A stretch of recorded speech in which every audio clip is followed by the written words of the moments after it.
The bitter January wind cut through Jake's thin jacket as he stumbled down Mason Street, his vision blurring from hunger. His last piece of bread, the only food he'd had in 2 days, was now in the hands of a homeless man huddled against the convenience store wall. The man's grateful eyes haunted Jake's thoughts as he took another unsteady step. Behind him, the echo of his sister Anna's morning tears still rang in his ears. "I'm hungry, Jake," she had whispered, her small hands clutching her empty stomach. Their mother Susan had already left for her 3rd job, leaving only a note promising she'd try to bring something home. The rent was due tomorrow, and Jake knew every penny would go to their ruthless landlord, Mr. Harrison. The world tilted sideways as Jake's knees buckled. The cracked pavement rushed up to meet him, but before he hit the ground, strong hands caught his shoulders. Through the haze, Jake looked up to see a silhouette against the grey winter sky, the same homeless man he'd just helped, now supporting him with surprising strength. "Easy there, son," the man's voice was gentle, cultured, nothing like what Jake had expected. Sometimes the greatest strength isn't in standing alone, but in letting others help you up. As consciousness slipped away, Jake saw something familiar in the man's eyes, something that reminded him of his father's photograph, the one his mother kept hidden in her dresser drawer. If you found value in this emotional story about kindness and resilience, please consider subscribing to this channel. Your support helps us continue sharing meaningful stories that touch hearts and inspire positive change. Together, we can spread hope and remind others that kindness matters. Thank you for being part of our storytelling journey. The Thompson family lived in a cramped 2-bedroom apartment on the east side of town, where paint peeled from the walls and winter drafts whistled through poorly sealed windows. Susan Thompson, a former accountant turned cleaning lady, worked 3 jobs to keep her children fed. Her hands, once soft from office work, had grown calloused from scrubbing floors and washing dishes at the local diner.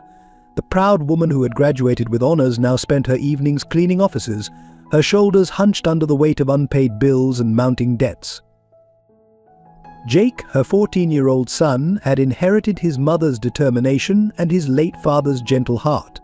Since David Thompson's death 5 years ago, a tragic car accident that left the family without insurance money, Jake had become the man of the house. He woke each morning at dawn to help his mother get 8-year-old Anna ready for school, carefully dividing their meager breakfast to ensure his sister got the bigger portion. The family's struggles had deepened in recent months. Susan's health had begun to fail, though she tried to hide her persistent cough and the way she pressed her hand against her side when she thought no one was watching. Medical bills joined the stack of overdue notices on their kitchen table, each one stamped with angry red letters. The electricity had been cut off twice already this winter, forcing them to huddle together under threadbare blankets during the coldest nights. Jake's school life had become a daily exercise in hiding their poverty. He wore the same 3 shirts in rotation, carefully washing them by hand each night. His notebooks were filled to the margins, every page used front and back to save paper. Lunch hours were spent in the library, claiming homework as an excuse to avoid the cafeteria, where his empty lunchbox would raise questions. The weight of their situation showed in the little things, the way Susan's hands shook as she counted coins for bus fare, how Jake automatically checked every vending machine's return slot for forgotten change, and how Anna had stopped asking for new crayons despite her passion for drawing.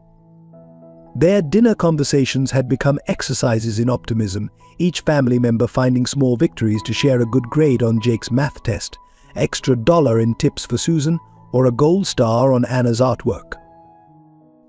But it was the recent letter from their landlord, Mr. Harrison, that had pushed them to the brink.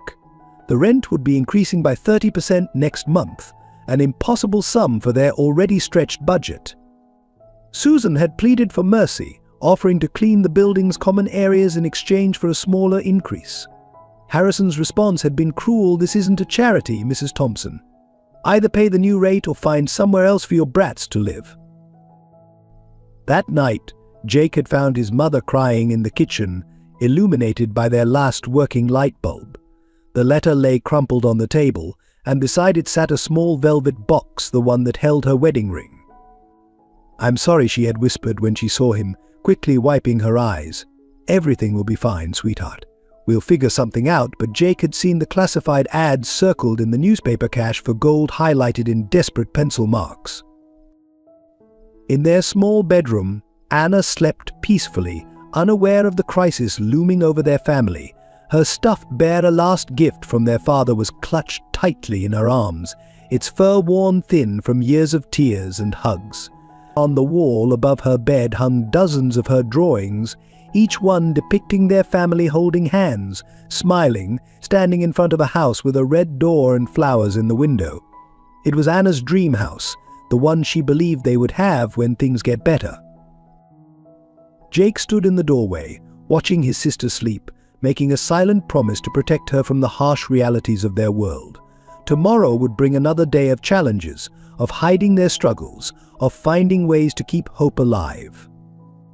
But for now, in the quiet darkness of their apartment, Jake allowed himself to feel the full weight of their situation, his young shoulders carrying burdens no child should have to bear. Mr. Richard Harrison stood 6 feet tall, with cold grey eyes that seemed to calculate profits with every glance. His tailored suits and polished shoes marked him as a man of wealth, but the cruelty in his thin-lipped smile revealed the ruthless methods behind his success. From his corner office in the Harrison Properties building, he controlled dozens of low-income apartments across the city, each one a source of misery carefully disguised as opportunity. The tenants whispered about his tactics, how he would schedule inspections during work hours, then fine those who couldn't be present, how repairs would mysteriously lead to additional charges, how complaints would result in sudden rent increases. His son, Bradley Harrison, walked the halls like a prince, pointing out infractions with the same cruel delight his father took in evicting families. Harrison had a particular disdain for the Thompsons. Perhaps it was Susan's quiet dignity that irritated him, or Jake's protective stance whenever he approached their door. More likely, it was the fact that their apartment, with its prime location near the developing downtown area, could command triple the rent from more desirable tenants. He had been systematically pushing out the building's original residents, replacing working families with young professionals who didn't question the arbitrary fees or notice the black mold behind fresh paint. His latest scheme involved a series of building improvements, superficial changes that justified steep rent increases. The Thompsons' apartment building was his last holdout in the area, and their unit was one of the few still occupied by the original tenants. Harrison had already started the pressure missing maintenance requests, delayed responses to emergencies, and increasingly hostile inspections. The breaking point came when Harrison discovered Susan's second job at the diner where he often lunched with real estate developers. The sight of her in a waitress uniform, serving coffee with trembling hands, had sparked a particularly vindictive pleasure. He'd made a show of examining his silverware for spots, sending back his perfectly cooked meal and leaving a complaint with the manager about unhygienic staff. His reputation in the business community was untouchable.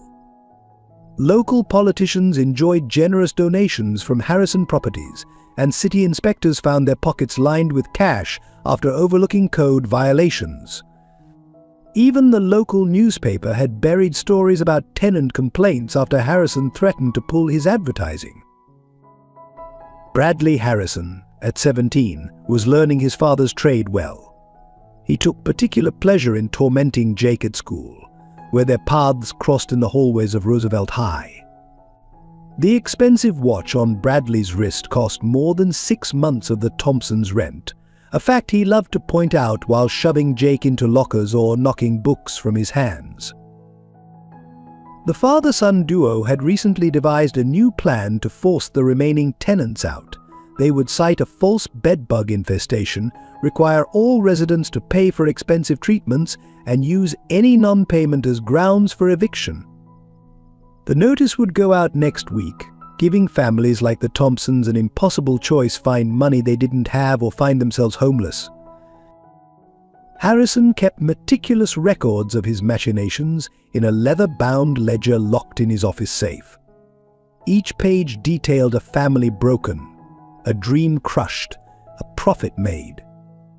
The Thompsons occupied several pages, their struggles documented with clinical precision, late payments highlighted in red, complaints filed away with dismissive notes, and Susan's desperate pleas transcribed with mocking commentary. What Harrison didn't know was that his empire stood on shakier ground than he realized. His years of corruption had left a trail, and not everyone he'd stepped on had remained silent. Among the homeless people he sneered at daily was one man who watched and waited, gathering evidence with the patience of someone who understood that justice, like revenge, was a dish best served cold. In his high-rise office, Harrison reviewed the Thompson file one last time before signing the eviction notice. Outside his window, the city sprawled before him like a kingdom, while in the streets below, lives hung in the balance of his signature. A thin smile crossed his face as he pressed pen to paper, unaware that his next encounter with the Thompsons would set in motion events that would bring his carefully constructed world crashing down. Roosevelt High School loomed like a fortress of social hierarchy, its brick walls containing a world where worth was measured by brand names and bank accounts. For Jake Thompson, each day was a careful dance of avoidance and pretense. He'd perfected the art of disappearing, sliding past the cafeteria during lunch, finding the quietest corners of the library, becoming invisible when Bradley Harrison and his wealthy friends prowled the halls. Only Mark Anderson, a middle-class student with a part-time job at the local grocery store, saw through Jake's carefully constructed walls.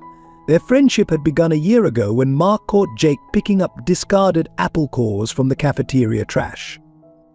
Instead of mockery, Mark had offered half his sandwich and a quiet understanding that came from his own experiences with a single mother struggling to make ends meet.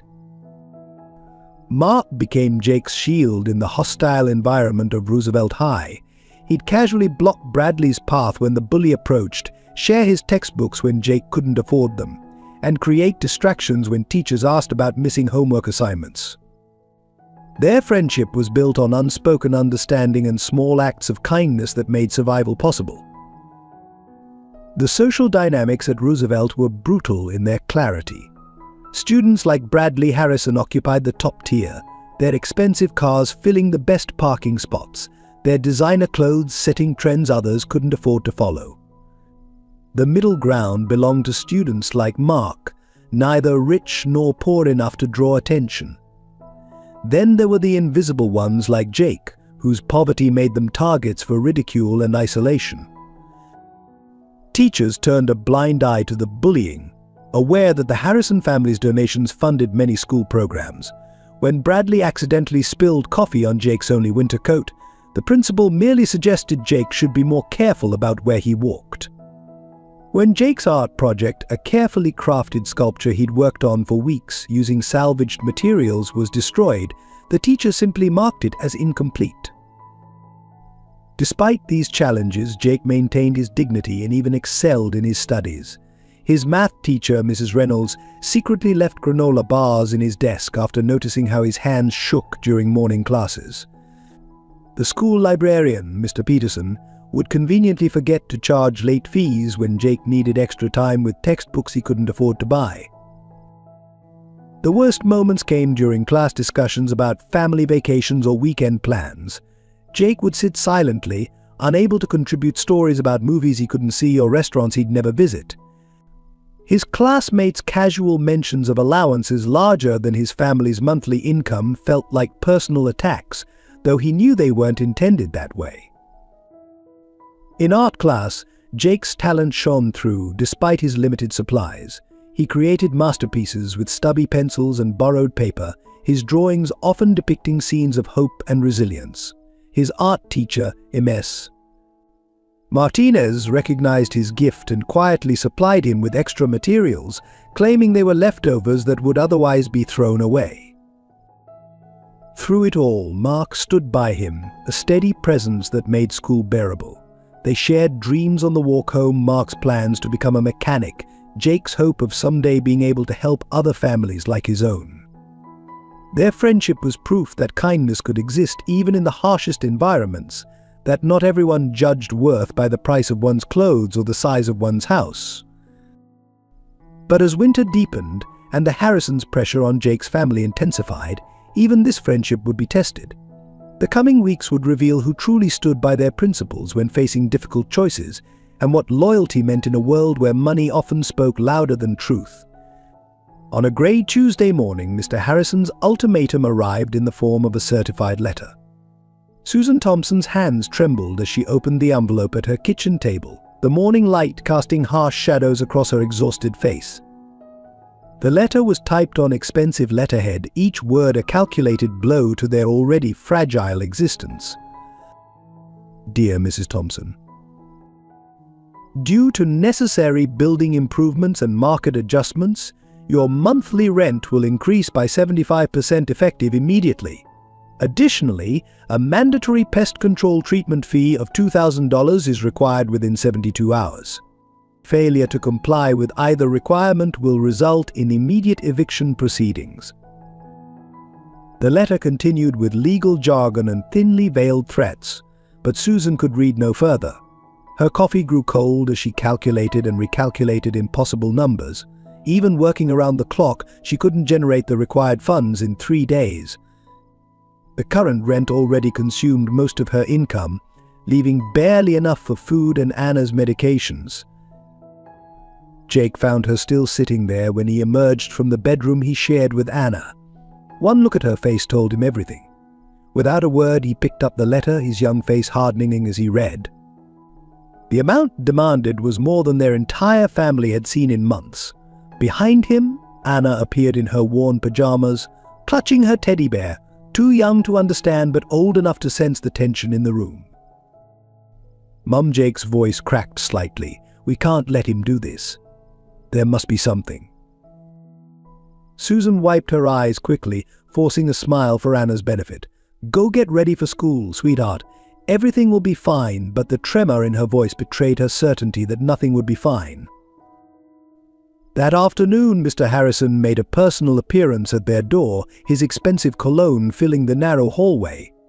His grey suit was immaculate, his smile predatory as he towered over Susan. I trust you received my letter, Mrs. Thompson. I thought I'd stop by personally to discuss your options. His eyes roamed over their apartment, taking in the patched furniture and worn carpet with obvious disdain. Of course, if the new terms are too challenging, I know several excellent homeless shelters that might be more appropriate for your situation. Susan stood straighter, summoning the last remnants of her dignity. The lease agreement you signed gives us protection from such dramatic increases. What you're doing isn't legal, Mr. Harrison. His laugh was cold, echoing off the walls. Legal? My dear Mrs. Thompson, I own half the judges in this city, but please feel free to pursue legal action with whatever pennies you have left. I'm sure your children won't mind sleeping in a car while you fight a losing battle. As if on cue, Anna's cough echoed from the bedroom, the same cough that had been getting worse since the heating was reduced to save money. Harrison's smile widened. Sounds like little Anna might need another visit to the doctor. Shame if anything were to happen because you couldn't afford proper medical care. But the threat hung in the air like poison. Susan's hands clenched at her sides, her face pale but determined. Get out of my home, Mr. Harrison. Your home, he chuckled, reaching out to brush an imaginary speck from his sleeve. I believe you mean my property. You have 72 hours, Mrs. Thompson. Not a minute more. And do remember, accidents happen all the time in buildings this old. It would be tragic if any harm came to your precious children because of faulty wiring or gas leaks. With that, he turned and walked away, leaving Susan clutching the doorframe for support. She didn't know that Jake had heard every word from his hiding place around the corner, his hands balled into fists, tears of rage and helplessness burning in his eyes. That night, after Anna was asleep, Jake found his mother's wedding ring in a pawn shop envelope, along with their family photos and his father's watch, the last valuable possessions they owned. The sight broke something inside him. His mother had always protected him, now it was his turn to find a way to protect her. Tomorrow he would walk to school in the bitter cold, his stomach empty, his resolve hardened by desperation. And on that walk, fate would place him on a collision course with a seemingly homeless man whose appearance would change everything, though not in any way Jake could possibly imagine. The morning air bit through Jake's thin jacket as he made his way to school, his empty stomach cramping from hunger. The pawn shop receipt in his pocket felt like it weighed 1,000 pounds, all their family treasures traded for a fraction of Harrison's demanded payment. His mother's wedding ring alone should have been worth more, but desperate people couldn't bargain. That's when he first saw him, an elderly man huddled against the wall of Miller's convenience store, his grey beard matted, clothes tattered but surprisingly clean. Something about the man's posture caught Jake's attention. Despite his apparent homelessness, he sat with a strange dignity, his back straight against the cold brick wall. Jake hesitated. In his pocket was his entire lunch, a single slice of bread saved from yesterday's loaf. It wasn't much, barely enough to quiet his own hunger, but the way the old man's hands trembled from cold stirred something in his memory.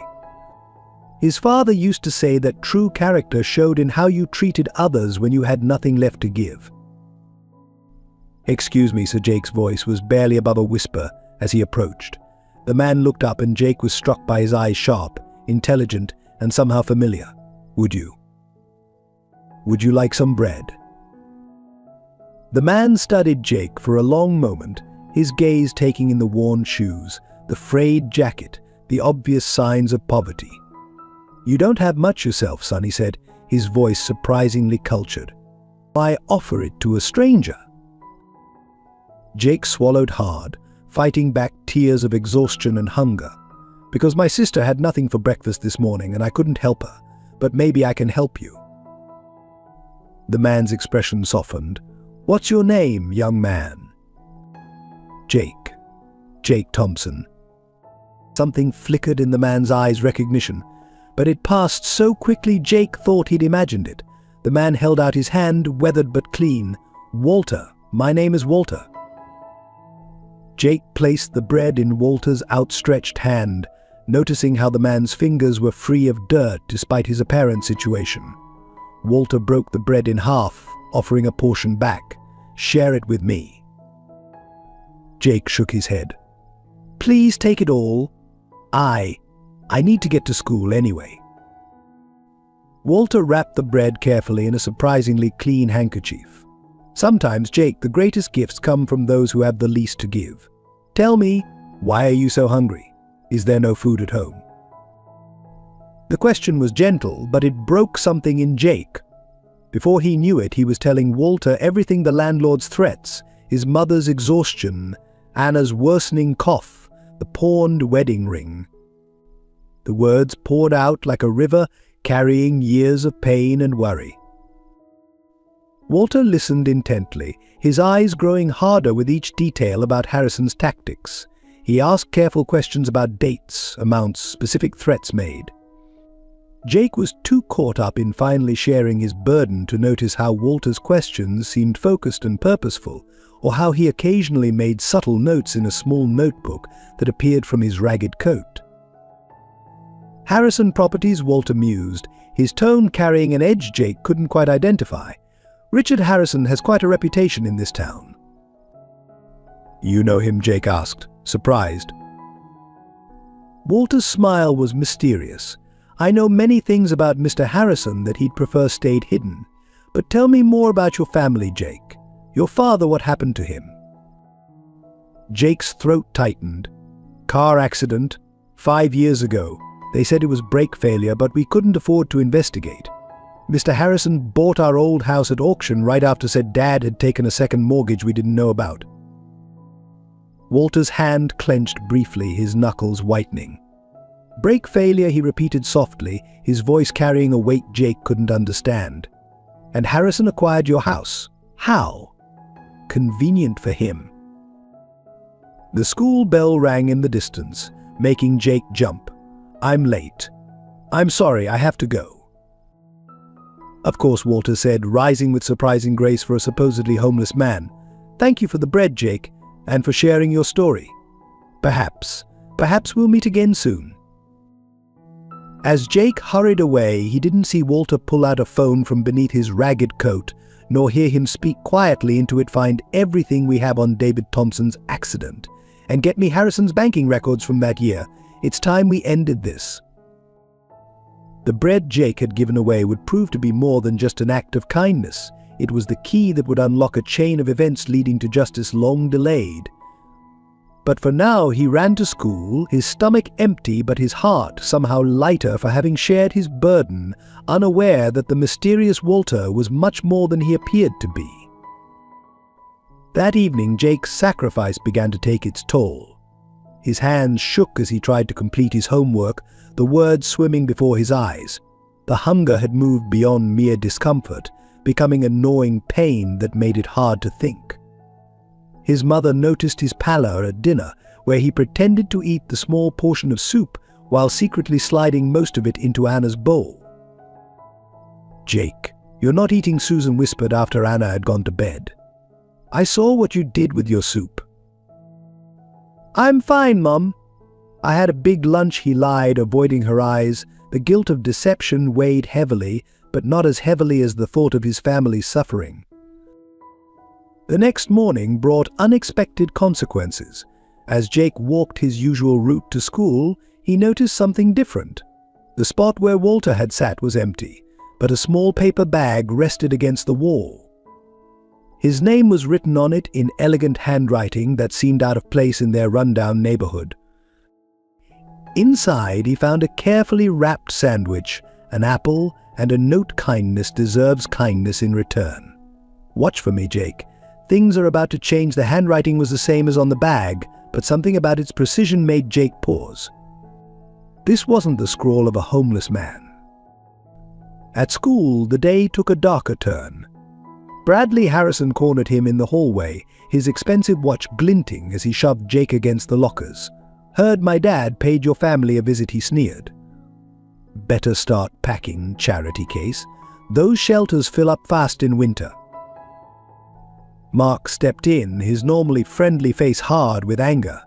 "Back off, Bradley. Money can't buy class. Your family proves that every day." The confrontation drew a crowd, students gathering to watch the drama unfold.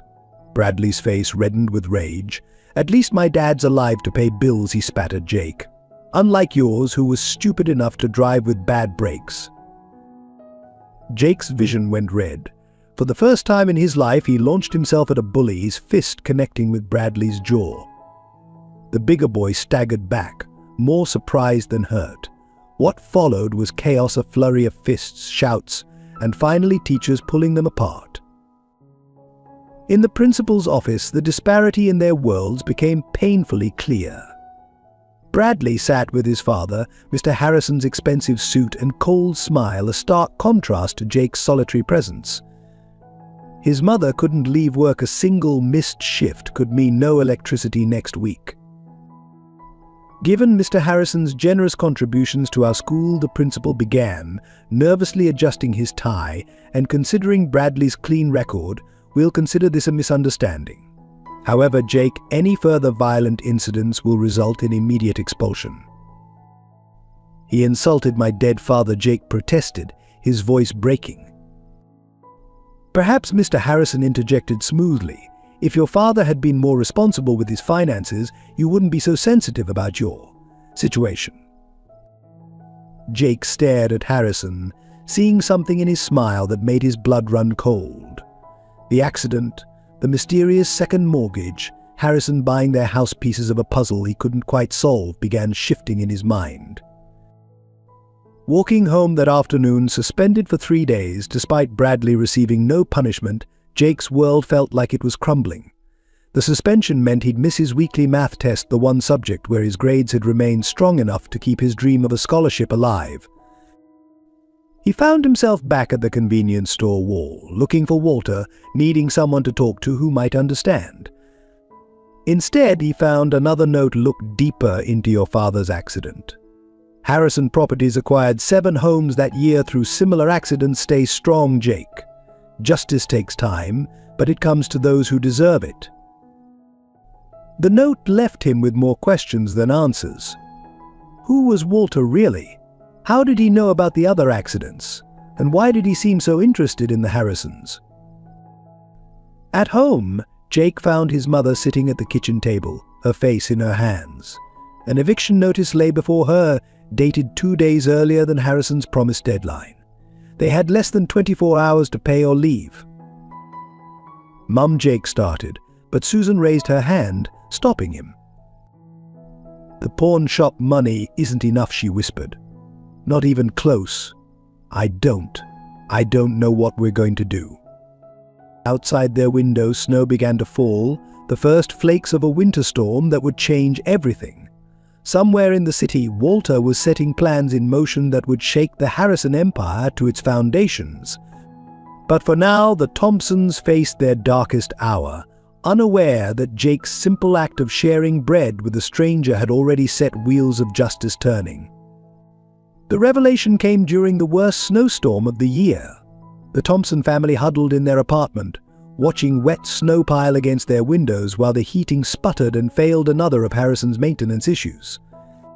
Anna's cough had worsened in the cold, each bark sending shivers of worry through Susan and Jake. A knock at the door startled them. Through the peephole, they saw a man in an expensive overcoat, his silver hair neatly trimmed, his bearing aristocratic. Susan's hand trembled as she opened the door, expecting another of Harrison's threats. Instead, they found themselves face to face with Walter, but not the homeless Walter Jake had met.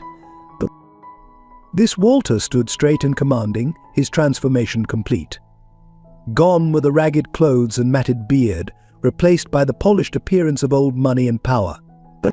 His eyes, however, remained the same kind but determined, carrying a weight of purpose Jake had sensed even through his previous disguise. "Mrs. Thompson," Walter said softly, "my name is Walter Blackwood. I'm the former federal prosecutor who once tried to build a case against Richard Harrison.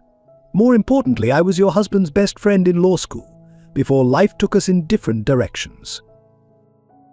Susan swayed, her face draining of color.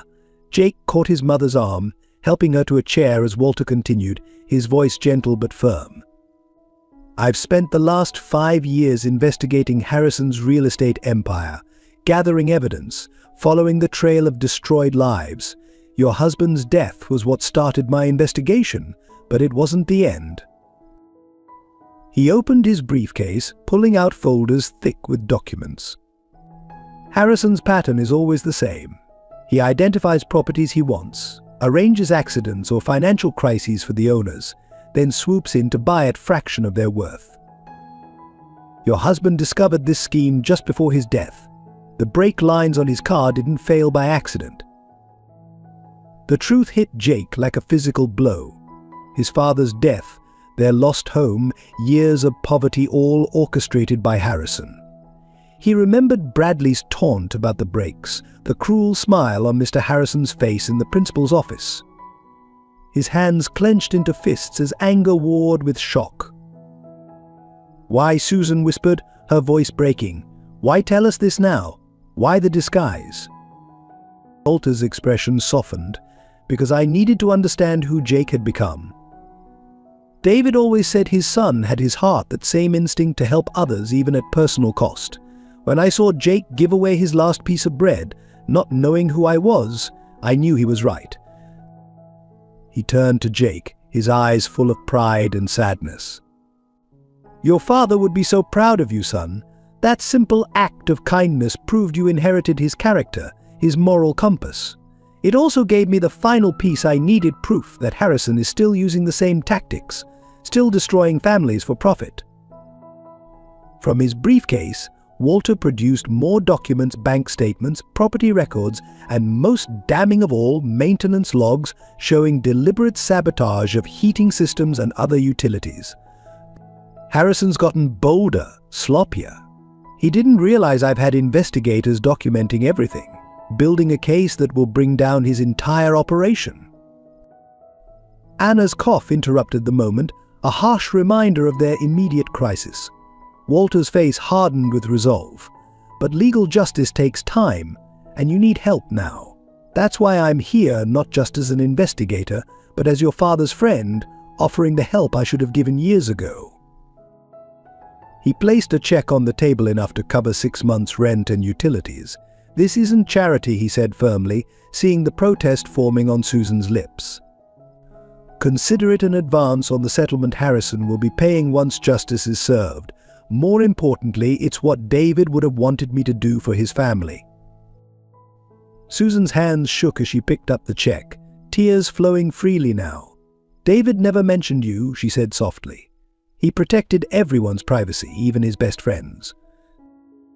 Walter smiled sadly. He was the best of us, too good for the corporate law world we entered.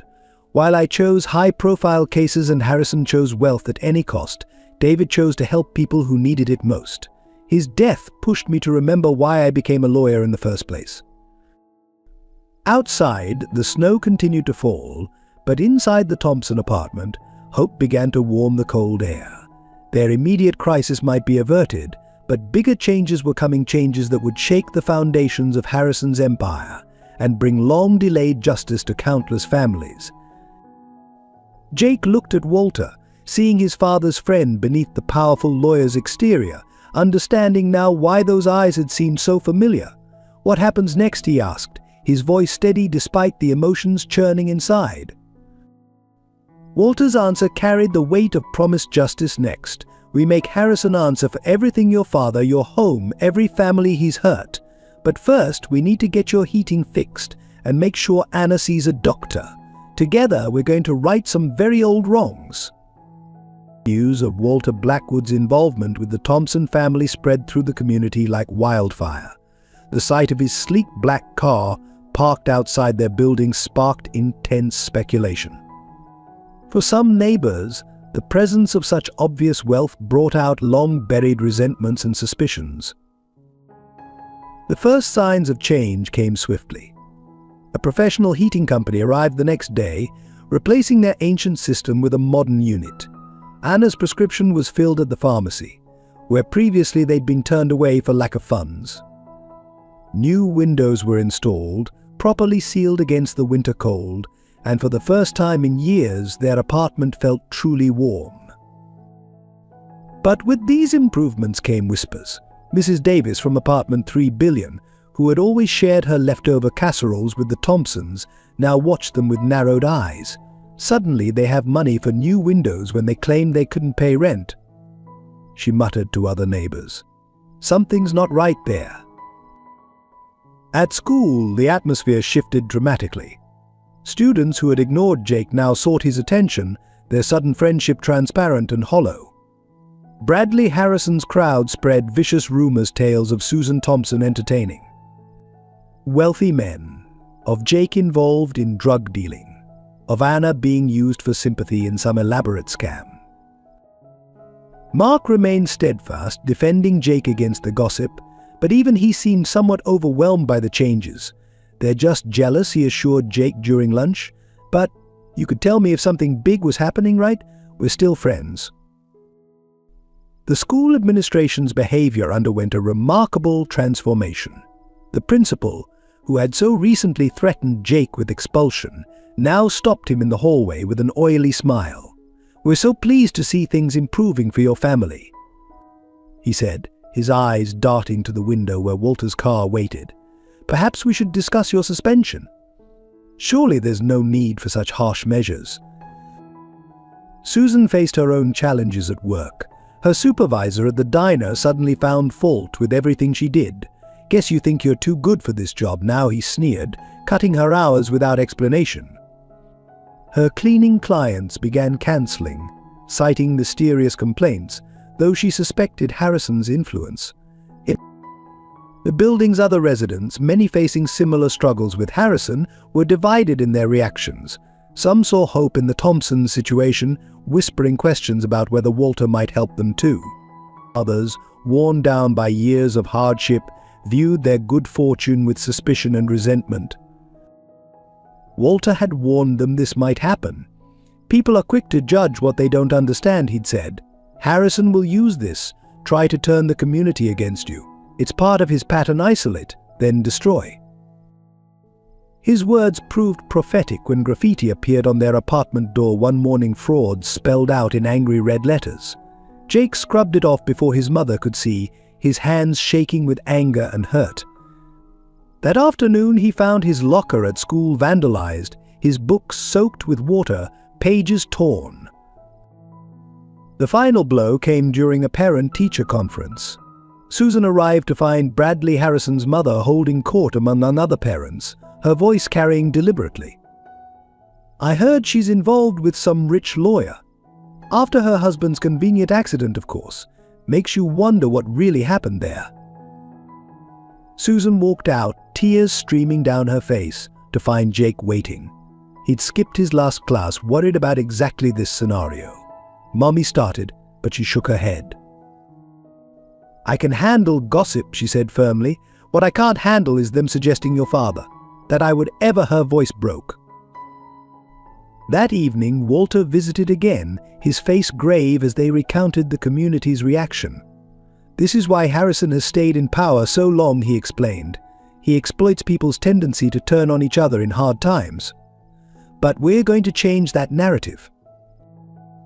He outlined his plan, a community meeting at the local church, where he would explain the legal case against Harrison, invite other victims to come forward, and begin building a united front against the corruption that had plagued their neighborhood for years.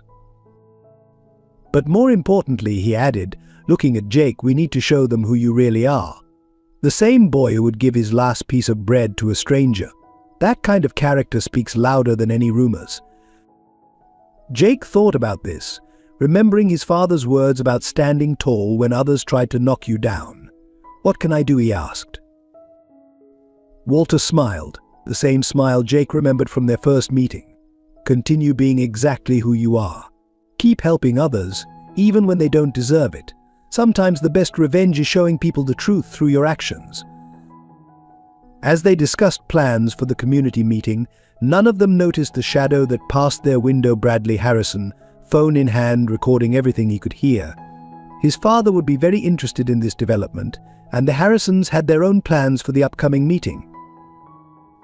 The stage was set for a confrontation that would either unite the community or tear it apart completely. For the Thompsons, everything hung in the balance: their reputation, their place in the community, and their chance at justice. Harrison's response to Walter Blackwood's interference was swift and devastating. Within days of learning about the planned community meeting, he launched a calculated campaign to destroy the Thompson family's credibility and isolate them completely from their support system. The first strike came through the local newspaper. A front-page article appeared, heavily implying that Susan Thompson had been involved in financial irregularities at her previous accounting job.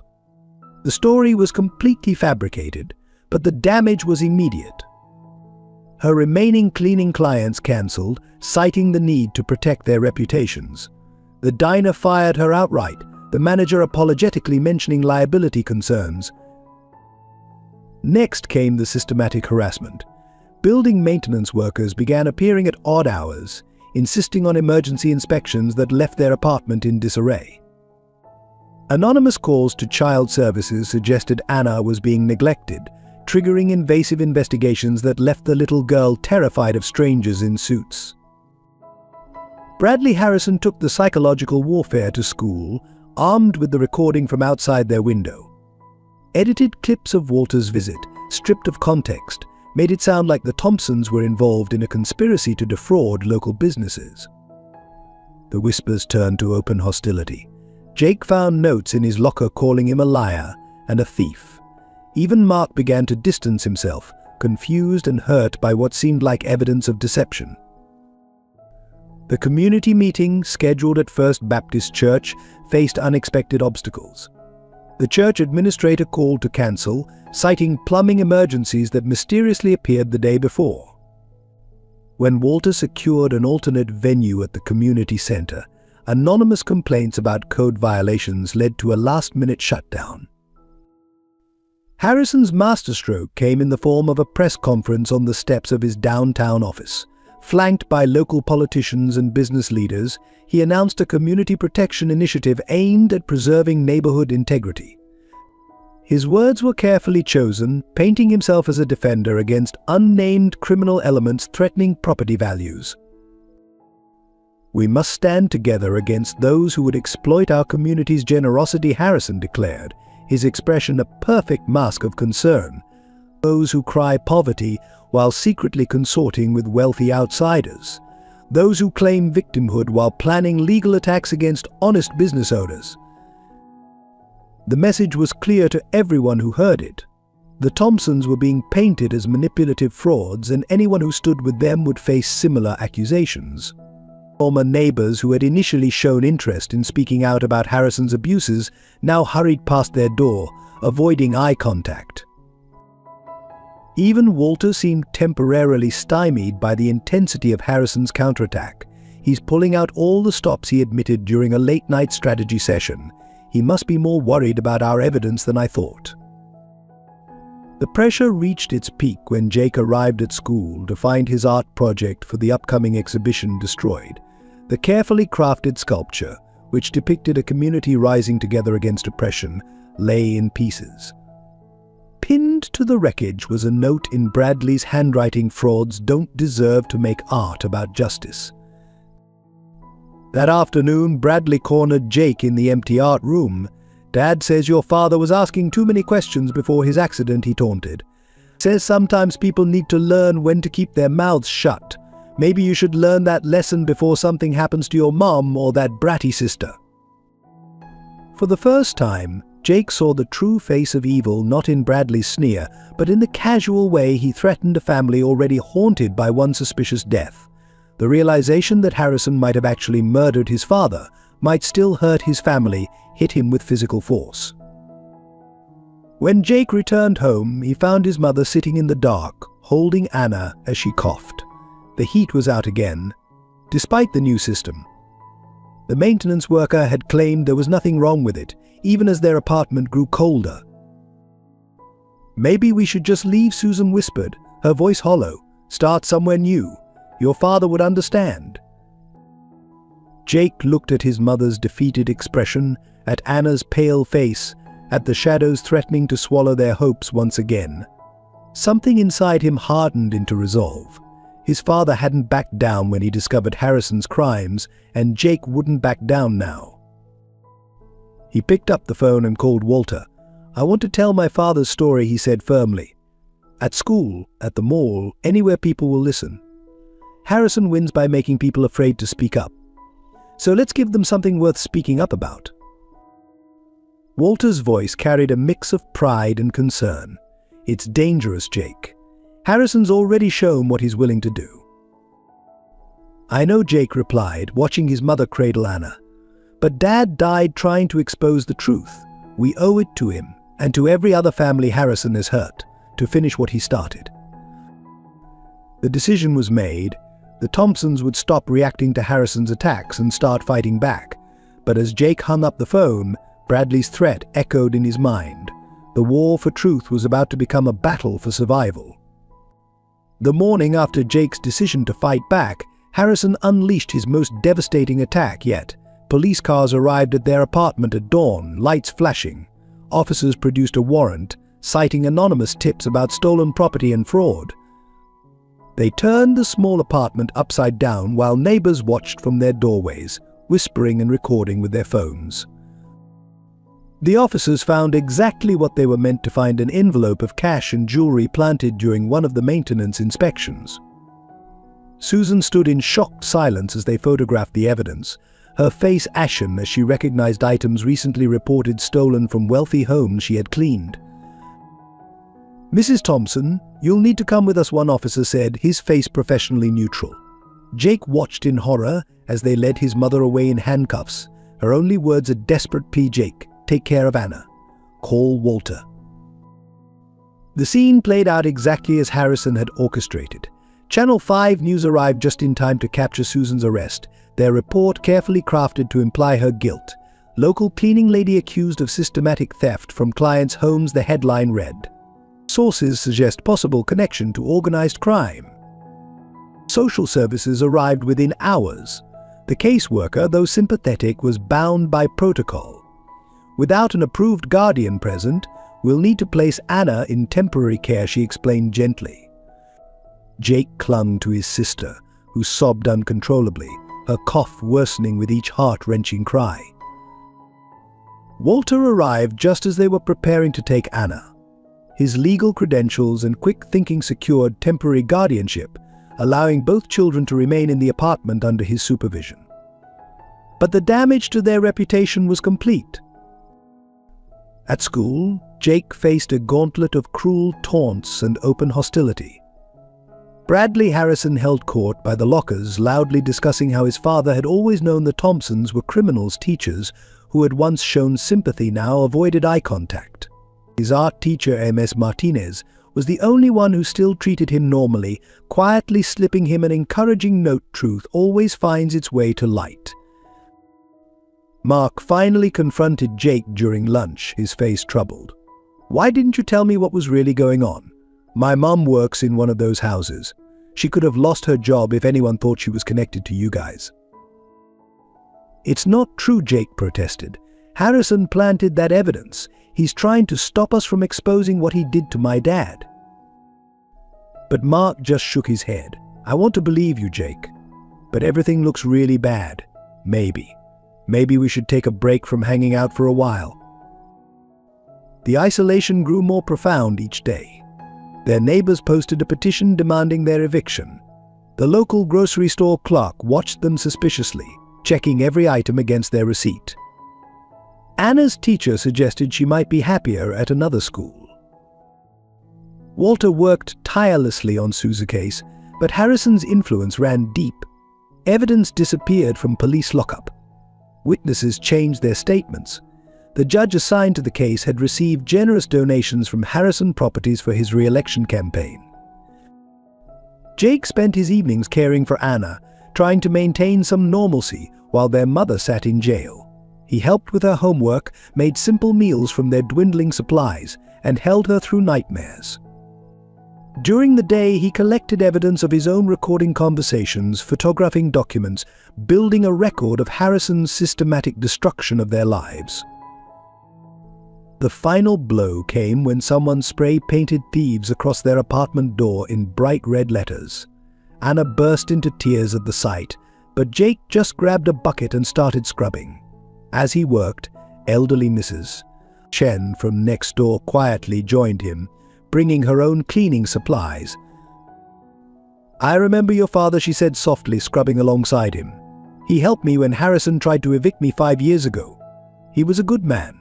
Like father, like son, she pressed a container of homemade dumplings into his hands before hurrying away. That small act of kindness sparked something in Jake. If one neighbor remembered his father's help, others might too. That night he began writing not just about the current accusations, but about everything. His father's discovery of Harrison's schemes, the suspicious accident, the years of harassment, and the systematic destruction of families who dared to stand up to the corrupt developer. He published his story on social media, shared it in community forums, printed copies and distributed them throughout the neighborhood. Harrison's lawyers immediately demanded its removal, threatening legal action, but Jake kept writing. Each threat simply became part of the ongoing narrative. Walter, watching Jake's determined campaign, finally shared a crucial piece of information. "Your father kept records, Jake. Documentation of everything he discovered about Harrison. I've been searching for years, but never found where he hid them." Jake stared at the teddy bear on Anna's bed, their father's last gift. Something clicked in his memory. The bear had always been unusually heavy, its stitching a bit too neat. With trembling hands, he reached for the seam hidden under the bear's arm. Inside, he found a small USB drive, carefully wrapped in plastic. His father's final evidence, waiting all this time to be discovered. But as Jake moved to connect it to his laptop, lights flooded the apartment windows. Outside, Harrison's security team had surrounded the building. The war for truth was about to enter its most dangerous phase. In the county jail, Susan Thompson's world had shrunk to a 6x8 cell and endless hours of worry about her children. The public defender assigned to her case seemed more interested in negotiating a plea deal than proving her innocence. "Oh, with the evidence they have," he explained wearily, "we're looking at 3 to 5 years minimum. A guilty plea might get it down to 18 months. The evidence against her mounted daily. More stolen items discovered in storage units rented in her name. Bank accounts she'd never seen showing suspicious deposits. Former clients came forward with new accusations, their stories seemingly coordinated for maximum impact. Each new charge pushed the possibility of bail further out of reach. Her one lifeline was Walter's weekly visits, bringing news of Jake and Anna. But even these updates brought fresh pain. Anna's cough had developed into pneumonia, requiring hospitalization. The insurance claim was denied another of Harrison's machinations. Jake was losing weight, trying to stretch their dwindling resources while maintaining his campaign to expose the truth. The breaking point came when Susan received notice that she'd been fired from her last remaining job, the night cleaning position at a local office building. With no income and mounting legal fees, the threat of homelessness loomed over her children despite Walter's help. The thought of Jake and Anna living in their car, like so many other families Harrison had destroyed, kept her awake at night. During one particularly dark night, a guard delivered an unexpected message Richard Harrison wanted to meet. He arrived the next morning immaculate in his designer suit, his smile cold as he sat across from Susan in the visiting room. "Mrs. Thompson," he began smoothly, "this unfortunate situation could end today. Simply sign a confession, admit to the thefts, and drop all allegations about my business practices. In return, I'll ensure your children are taken care of." The threat in his words was clear. Susan's hands clenched under the table. "Taken care of like my husband was." Harrison's smile didn't waver. "Accidents happen to nosy people, Mrs. Thompson. David couldn't leave well enough alone. Jake seems to have inherited that unfortunate trait. It would be a shame if he met with a similar accident while walking to school." Susan felt the blood drain from her face. "You're threatening a child." "I'm offering you a choice," Harrison corrected. "Protect your children by confessing, or watch them suffer the consequences of your stubbornness. The same choice I offered David before his accident. He chose." The revelation hit Susan like a physical blow. Her husband had died trying to protect them. Now she faced the same impossible choice. Harrison placed a document on the table, a full confession, already prepared. "Think about Anna's cough," he added softly. "Pneumonia can be so dangerous in young children, especially when they can't afford proper medical care." Susan stared at the paper, her vision blurring with tears. Everything they'd built, every sacrifice they'd made, had led to this moment. Her signature would destroy their reputation forever, but might keep her children alive. As she reached for the pen, Harrison's smile widened. "I knew you'd be reasonable. Unlike your son, with his foolish campaign for justice. This will discredit everything he's claimed." Susan's hand froze above the paper. Jake's voice echoed in her memory. "Reading his latest blog post over the phone, we stopped being victims the moment we stopped being afraid." She thought of David, of his refusal to be silenced, of the evidence he'd hidden away.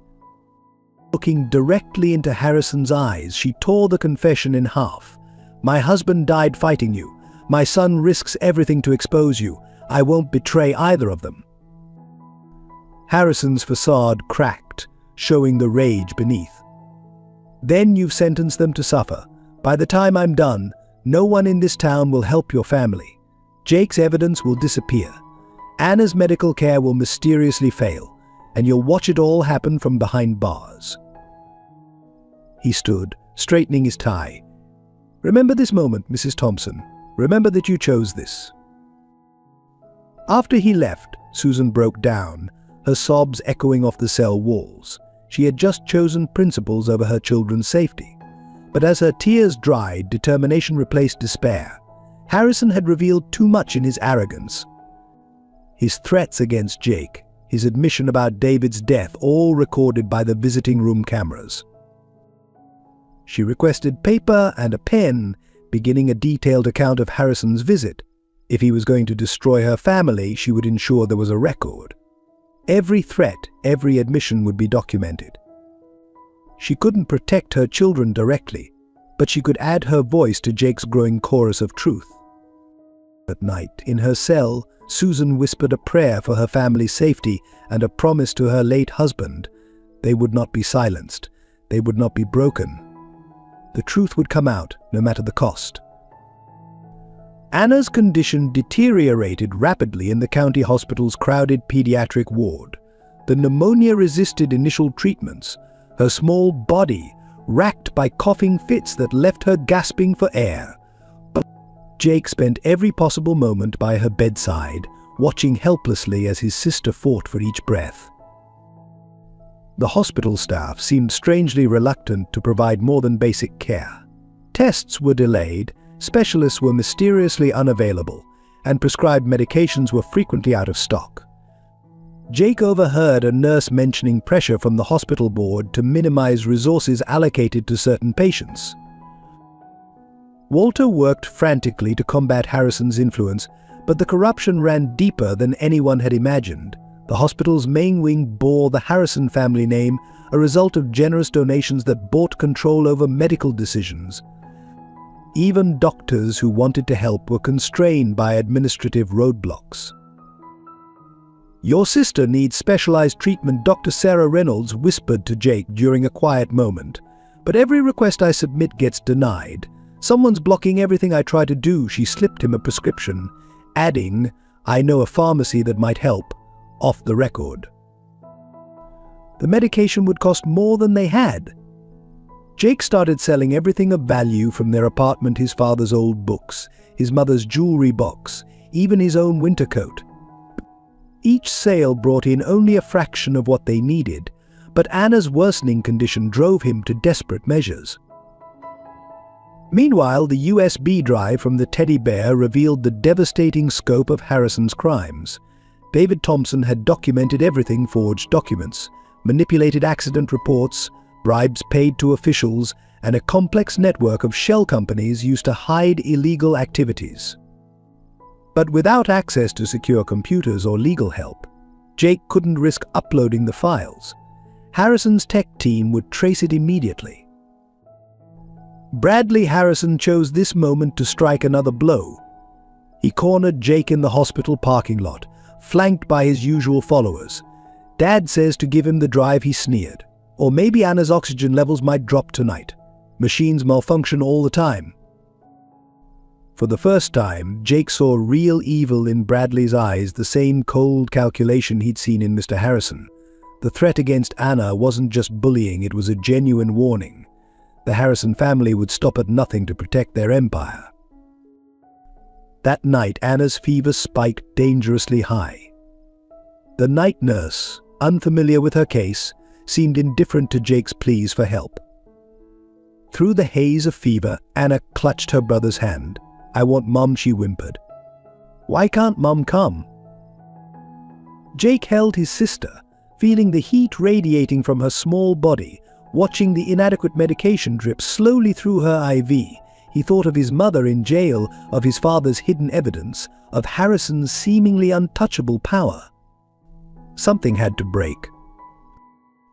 In the early hours of morning, Mrs. Chen appeared at the hospital room door, carrying containers of homemade soup and fresh fruit. She wasn't alone. Behind her stood Mark, shifting uncomfortably but holding bags of supplies.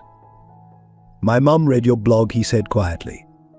"She remembers when your dad helped our family with legal papers. We believe you." More visitors arrived throughout the day. Former clients of David Thompson, neighbors who remembered his kindness, even a few of Harrison's former victims who'd rebuilt their lives elsewhere.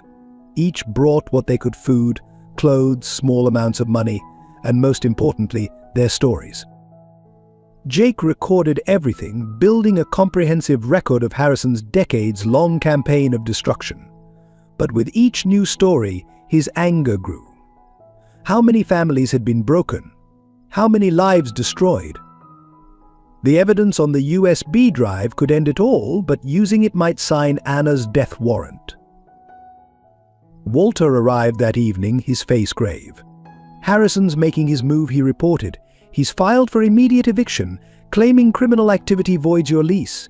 He's also pushing the hospital board to transfer Anna to a more appropriate facility, a substandard clinic outside the city." Jake looked at his sleeping sister, her breathing still labored but slightly stronger after Dr. Reynolds' hidden intervention. The medication was helping, but they needed more. Everything hinged on exposing Harrison before he could silence them completely. "How much time do we have?" Jake asked. "The eviction hearing is in 2 days. The hospital board meets tomorrow." Walter hesitated. "Jake, we might have to consider getting you and Anna out of town. I have friends who could hide you until—" "No," Jake interrupted, his voice firm. "Dad didn't run. Mom didn't break. We're going to fight." He pulled out the USB drive, weighing it in his hand. "Harrison wants this. Let's give it to him, but not the way he expects." As Jake outlined his plan, neither he nor Walter noticed Bradley Harrison watching from the hallway, phone in hand, recording everything. The final confrontation was approaching, and only one side would survive with their truth intact. The eviction hearing fell on the coldest morning of the year. Jake stood before Judge William Carson, his father's USB drive burning a hole in his pocket, while Harrison's lawyers presented their case with practiced precision. The courtroom was packed, not just with legal teams, but with dozens of community members who had responded to Jake's blog. "Your Honor," Harrison's lead attorney began, "the Thompson family's criminal activities clearly violate Section 8 of their lease agreement. With Mrs. Thompson in custody awaiting trial for theft and mounting evidence of ongoing fraudulent behavior, we seek immediate possession of the property."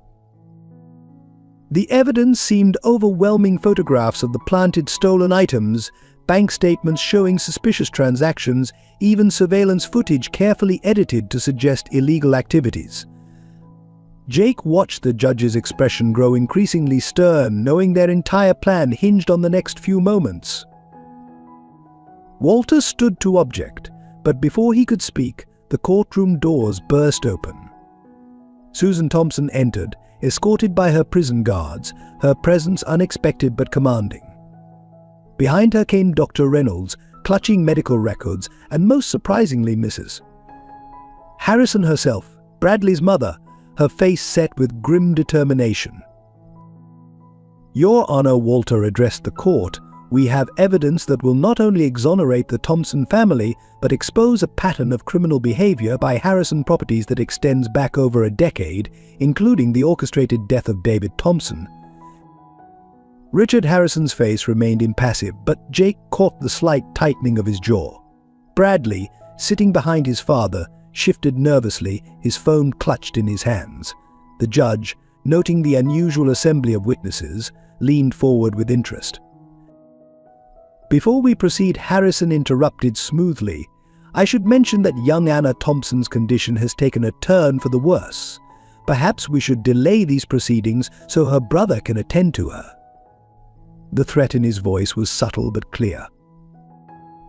Jake felt his heart stop. He glanced at his phone, no messages from the hospital. Was Harrison bluffing? Or had something really happened to Anna? The moment of doubt nearly broke his resolve, but then he saw his mother's face. Susan gave him a slight nod, her eyes filled with the same strength that had made her tear up Harrison's confession. "Your Honor," Jake spoke up, his voice stronger than he felt, "Mr. Harrison just demonstrated exactly how he operates through threats and fear. But today we're not afraid anymore." He pulled out the USB drive, along with a stack of printed documents. "This evidence was collected by my father before his death. It shows how Harrison Properties arranges accidents for homeowners who won't sell, how they forge documents, bribe officials, and destroy families who stand in their way." Harrison's lawyer jumped up. "Objection. These unsubstantiated claims are supported by testimony I'm prepared to give." Mrs. Harrison interrupted, stepping forward.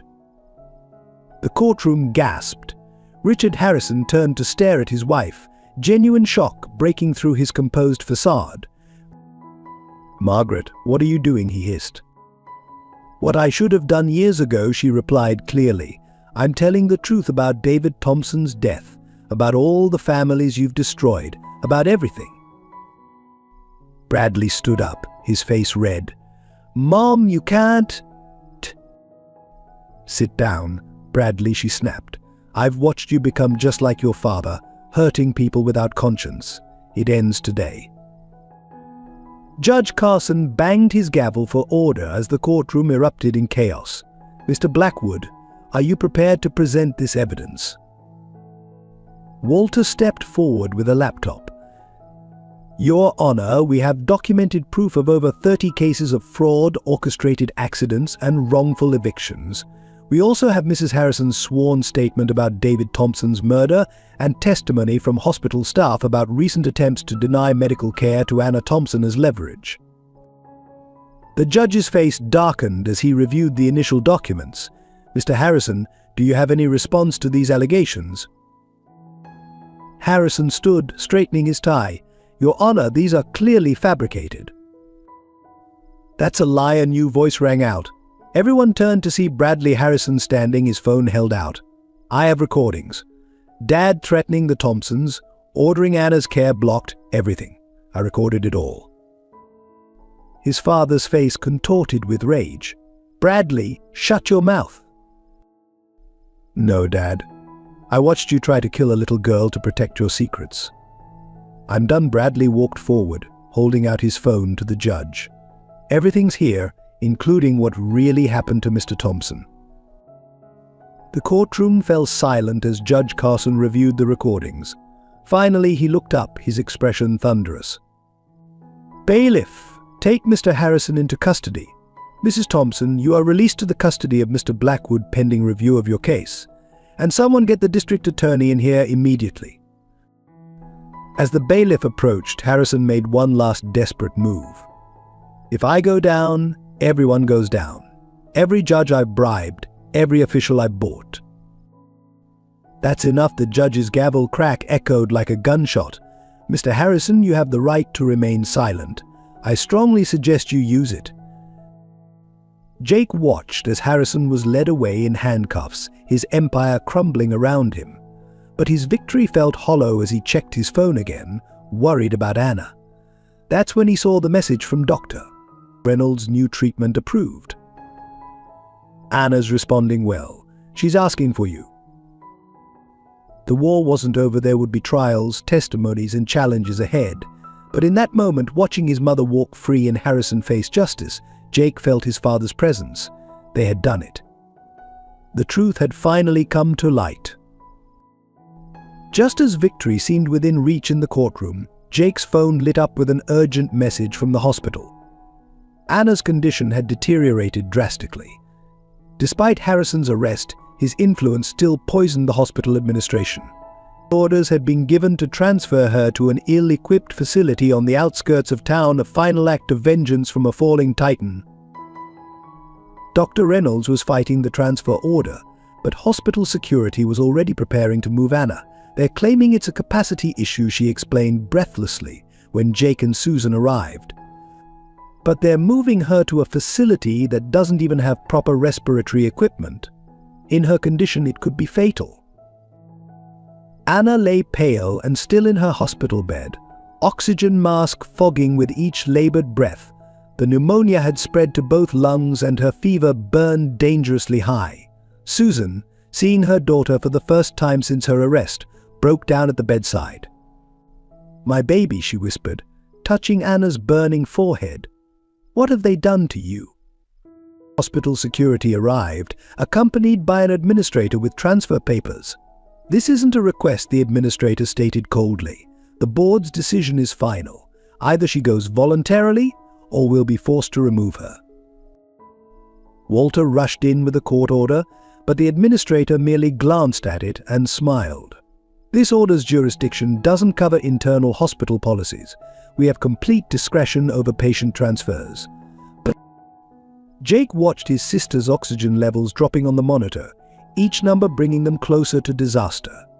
The security guards moved toward the bed, their faces impassive.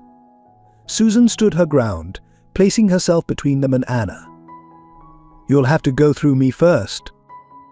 The tension broke with the arrival of Mrs. Harrison, still in her courtroom clothes.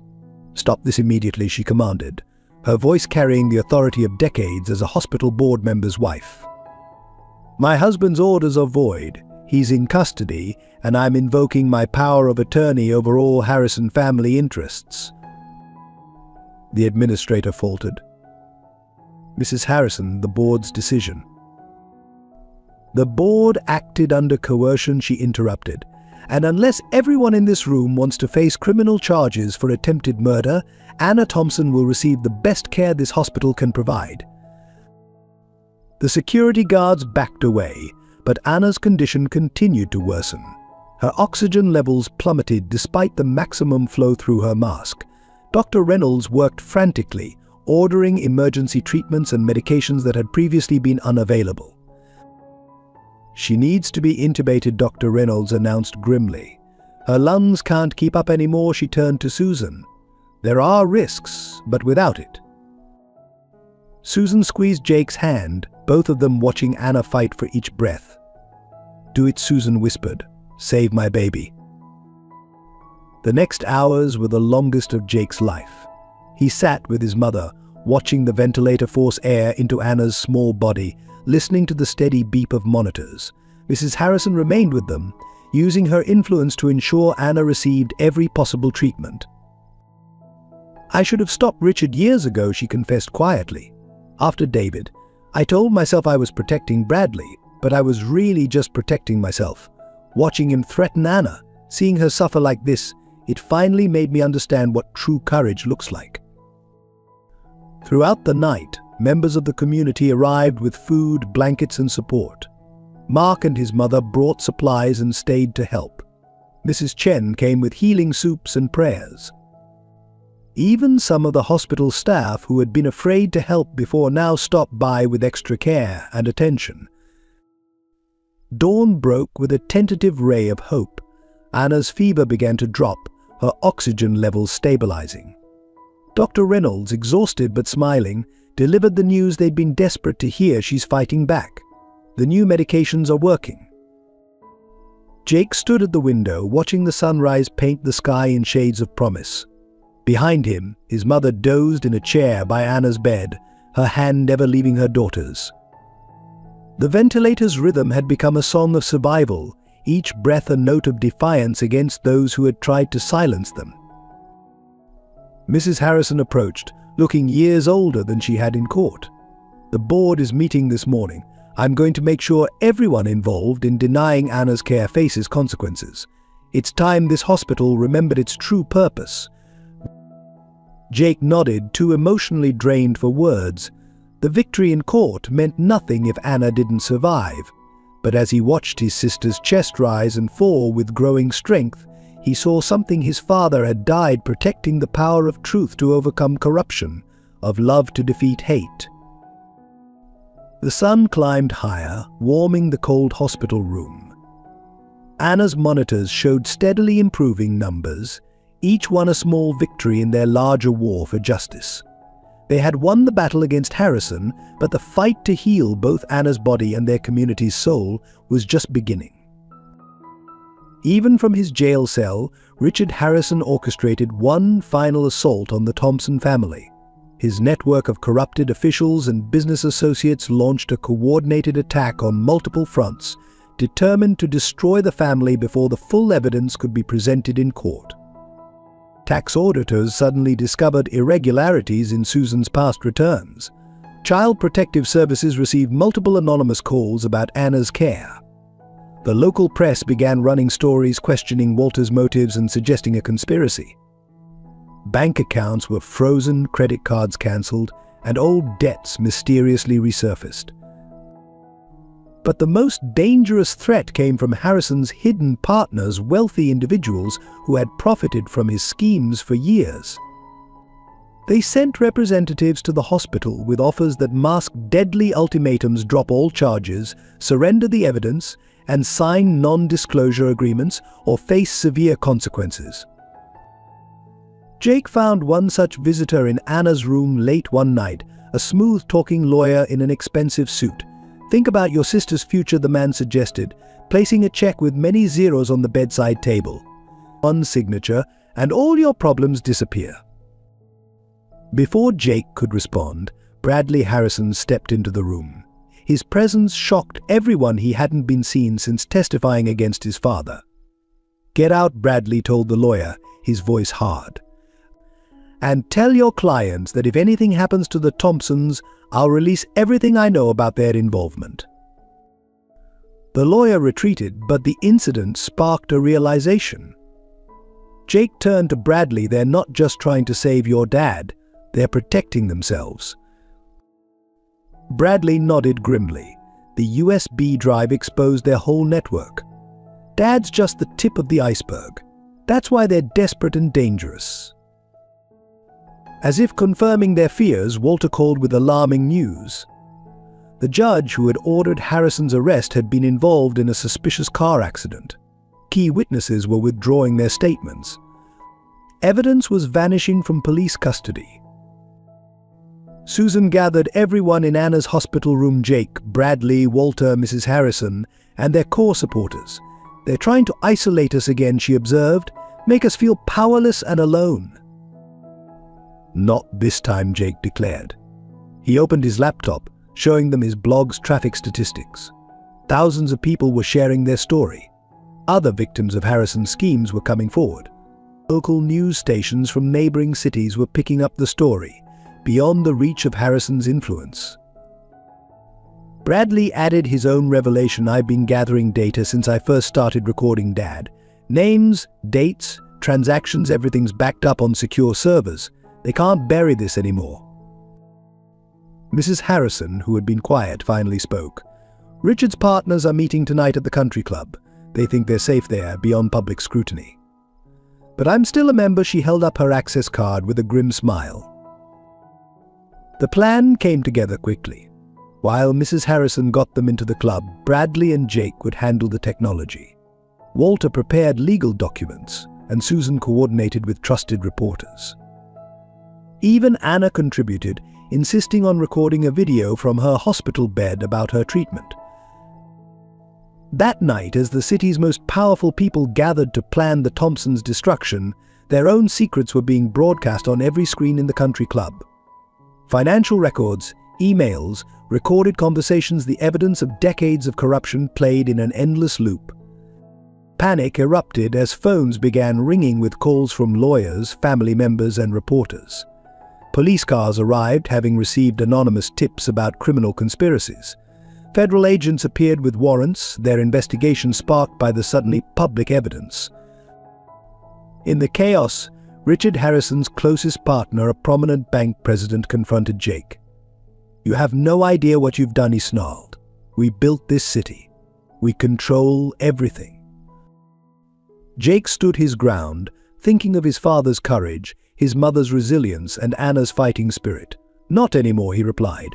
"The truth controls everything now." The night ended with more arrests, resignations, and hurried confessions as Harrison's network imploded. Those who had thought themselves untouchable discovered that money couldn't shield them from justice when the whole world was watching. In Anna's hospital room, Susan held her daughter while they watched the news coverage. The reporter was standing outside the country club, describing the largest corruption scandal in the city's history. Behind her, prestigious figures were being led away in handcuffs. "Dad would be proud," Jake said softly, watching justice unfold. Susan squeezed his hand. "He is proud, Jake. Somewhere he's watching and smiling." Anna, stronger now but still on oxygen, pointed at the TV where Bradley was being interviewed. "He helped us," she said wonderingly, "even though it was his dad." "He chose truth over family loyalty," Jake explained. "Just like his mom did. Sometimes the bravest thing is standing up to the people closest to you." As the city's power structure crumbled on live television, the Thompsons held each other close. They had lost so much, but in fighting back, they had gained something precious: their dignity, their truth, and a justice that would help countless others. The corruption that had seemed invincible was finally exposed to the light, proving that even the most powerful empires could fall when confronted with the strength of one family's united stand for truth. Despite their apparent victory, the Thompsons soon discovered that Harrison's influence reached far beyond legal channels. The morning after the country club expose, they woke to find their world systematically shutting down around them. The hospital, though unable to transfer Anna, began limiting visitors under the guise of infection control protocols. Susan and Jake found themselves restricted to brief, supervised visits. Dr. Reynolds was suddenly reassigned to another ward, replaced by a cold, bureaucratic physician who seemed more interested in paperwork than patient care. At school, Jake faced a new level of isolation. Teachers who had witnessed the country club scandal now avoided eye contact, afraid of being associated with the controversy. His classmates, many from families implicated in Harrison's schemes, treated him like a pariah. Even Mark, who had stood by him earlier, became distant after his parents received threatening letters about their mortgage. "I'm sorry," Mark whispered during lunch, sitting alone with Jake in a corner of the cafeteria. "My dad could lose his job. The bank, they're calling in loans for anyone who talks to your family." He slid a note across the table, his last act of friendship, warning that more attacks were coming. The community turned against them with frightening speed. Local shops refused their business. Delivery services couldn't find their address. The internet service to their apartment became mysteriously unreliable, cutting off Jake's ability to update his blog and communicate with supporters. Mrs. Chen was evicted after being seen bringing food to the hospital. Other neighbors who had shown support found their lives similarly disrupted: job losses, loan recalls, tax audits. The message was clear: helping the Thompsons meant facing destruction. Bradley and his mother faced their own ostracism. Former friends crossed the street to avoid them. The Harrison name, once opening every door in the city, now brought whispers and turned backs. Mrs. Harrison's hospital board position was temporarily suspended pending review. Walter's law practice came under intense scrutiny. Anonymous complaints to the Bar Association. Clients pressured to seek other representation. Even his most loyal employees began receiving better offers from competing firms, coupled with warnings about staying. The isolation strategy reached its peak when Susan lost her visiting privileges entirely. A new hospital administrator cited security concerns after anonymous threats were reported. Jake arrived one morning to find armed guards outside Anna's room, denying access to anyone without special clearance. Through the window of Anna's room, Jake could see his sister's confusion and fear as strangers in medical garb moved around her. Her attempts to wave at him were met with closed curtains. The sight of her small hand reaching toward him before being hidden behind sterile white fabric nearly broke him. "They're trying to break us apart," Susan realized, standing in the hospital parking lot after another denied visit. "Make us feel alone, hopeless. It's what Harrison did to other families, isolate them until they gave up." Jake watched the sunset paint the hospital windows gold, knowing Anna was somewhere behind them, alone and scared. "But we're not other families," he said firmly, "and we're not alone, even if they make it feel that way." That night, their apartment felt emptier than ever. The silence was broken only by Susan's muffled sobs from her bedroom, and the distant sound of police sirens, another constant presence since Harrison's arrest, their patrol cars monitoring the building with intimidating regularity. Jake sat at their small kitchen table, surrounded by unpaid bills and denial letters from every aid organization in the city. Each rejection cited different reasons, but the pattern was clear: someone was making sure no help reached them through official channels. He opened his laptop, trying to update his blog, but the connection failed again. His phone had no signal. Even the landline gave only a dead tone. They were being digitally erased, cut off from the world as thoroughly as Anna was being isolated in her hospital room. In the darkness of their apartment, Jake thought about his father's courage, his mother's resilience, and his sister's fighting spirit. They had exposed the truth, but truth alone wasn't enough against a system designed to protect itself by destroying its challengers. As he finally lay down to sleep, Jake heard something hit his window. Cautiously pulling back the curtain, he found a rock wrapped in paper, not a threat, but a message from Mrs. Chen, written before her eviction: "Your father helped many. We remember. Stay strong." Help comes in unexpected ways. The note brought both comfort and pain. Their supporters were being punished, driven away, yet still found ways to reach out. But how long could anyone resist the systematic destruction of their lives? How long before survival meant surrendering to the very corruption they had fought to expose? The question echoed in the empty apartment, unanswered except by the steady rhythm of police sirens circling their building like sharks in the night. The weight of isolation and constant pressure finally broke Susan Thompson on a cold Tuesday morning. After another night of being denied access to Anna, of watching her daughter through hospital windows while guards kept her at a distance, something inside her shattered. She stood in their increasingly bare apartment, holding Anna's favorite stuffed bear, the one that had hidden David's evidence. Her hands trembled as she traced the restitched seam where Jake had found the USB drive. The walls seemed to close in around her, decorated with Anna's drawings that now felt like accusations of her failure as a mother. "I can't do this anymore," she whispered, sliding down the wall to sit on the floor. "David, I'm not strong enough. I can't protect them like you could." Her words dissolved into deep, racking sobs that shook her entire body. Jake found her there hours later, still clutching the bear, her face vacant and tear-stained. The sight terrified him more than any of Harrison's threats. His mother had always been their rock, maintaining hope through every crisis. Now she looked broken, diminished, like a flower wilting in darkness. "Mom," his voice cracked as he knelt beside her. "Mom, please look at me." Susan's eyes, when they finally met his, were distant and unfocused. "I saw him today," she said softly. "Your father. He was standing outside Anna's window, shaking his head. So disappointed in me. I couldn't save our little girl." Jake's heart clenched. "Mom, Dad wasn't there. You're exhausted. You haven't slept properly in days." He tried to help her up, but she pulled away.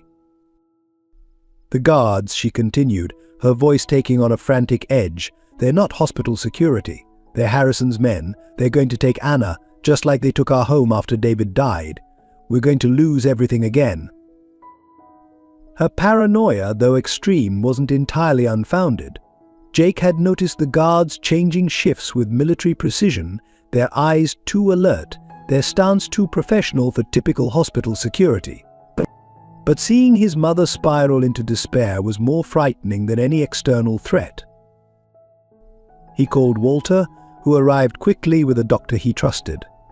The diagnosis was severe anxiety and exhaustion, complicated by post-traumatic stress from years of harassment and recent events.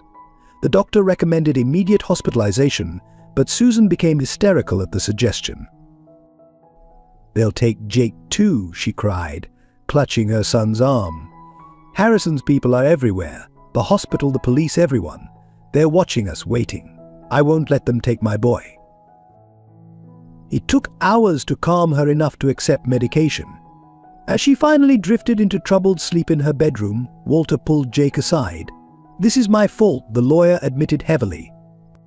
"I should have seen this coming." The isolation tactics, the psychological pressure, Harrison's people knew exactly how to break her.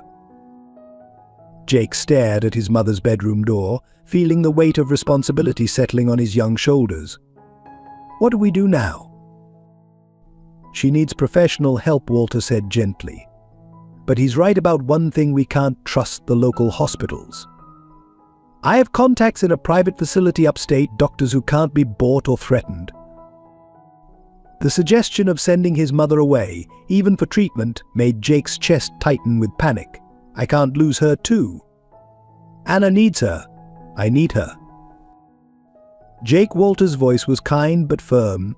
"Your mother's been fighting this battle for 5 years, since David died. She's carried the weight of protecting you and Anna, working multiple jobs, enduring Harrison's harassment. Everyone has a breaking point. Let us help her find her strength again." That night, Jake sat beside his sleeping mother, listening to her murmur David's name in her dreams. The strong woman who had held their family together through poverty and persecution now looked small and vulnerable, her face lined with exhaustion and fear. He thought about all the times she had gone hungry so he and Anna could eat, how she had worked through illness and exhaustion, how she had faced Harrison's threats with unwavering dignity. She had been their shield for so long, absorbing blows meant for her children until finally, inevitably, she cracked. Morning brought clarity and decision. Jake signed the papers Walter provided, authorizing his mother's transfer to the private facility.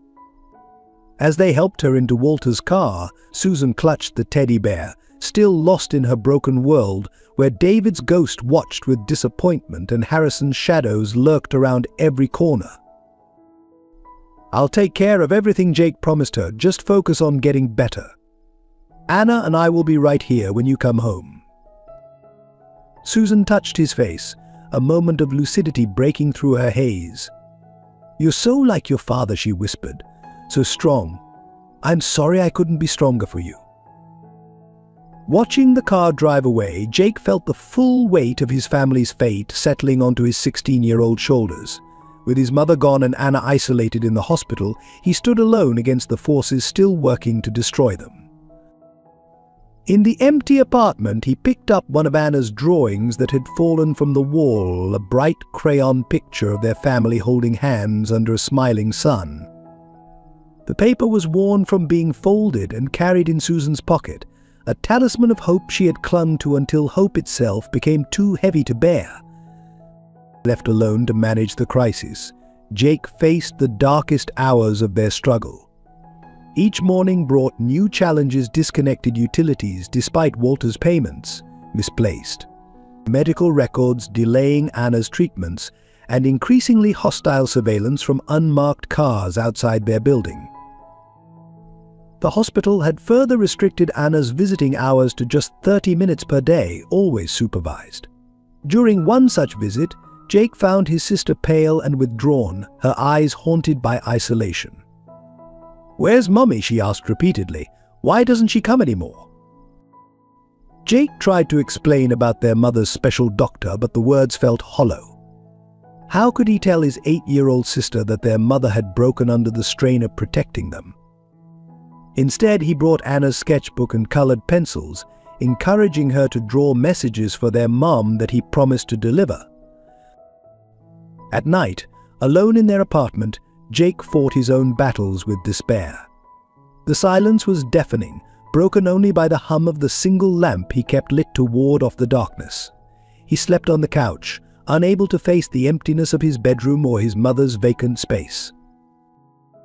Bradley Harrison made an unexpected appearance one evening, slipping past the surveillance to bring news. "They're planning something big," he warned.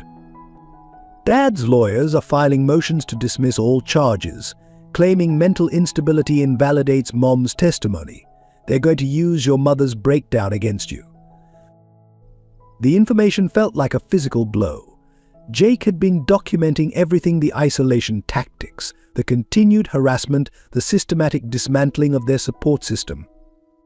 But who would believe a teenager's word against a team of expensive lawyers arguing that the Thompsons were simply a troubled family imagining persecution? Desperate for help, Jake tried reaching out to local media, but Harrison's influence still controlled the narrative. One sympathetic reporter managed to send a message: all stories about the Thompsons were being killed by editors worried about advertising revenue and legal threats. Walter's resources were stretched thin, defending against the legal onslaught. Every piece of evidence they had gathered was being challenged, every witness pressured to recant. The lawyer looked increasingly haggard during his visits, though he tried to maintain an optimistic front for Jake's sake. The breaking point came when Jake received notice that Anna's medical insurance had been retroactively cancelled. The hospital administration presented him with a bill for hundreds of thousands of dollars, making it clear that continued care depended on immediate payment.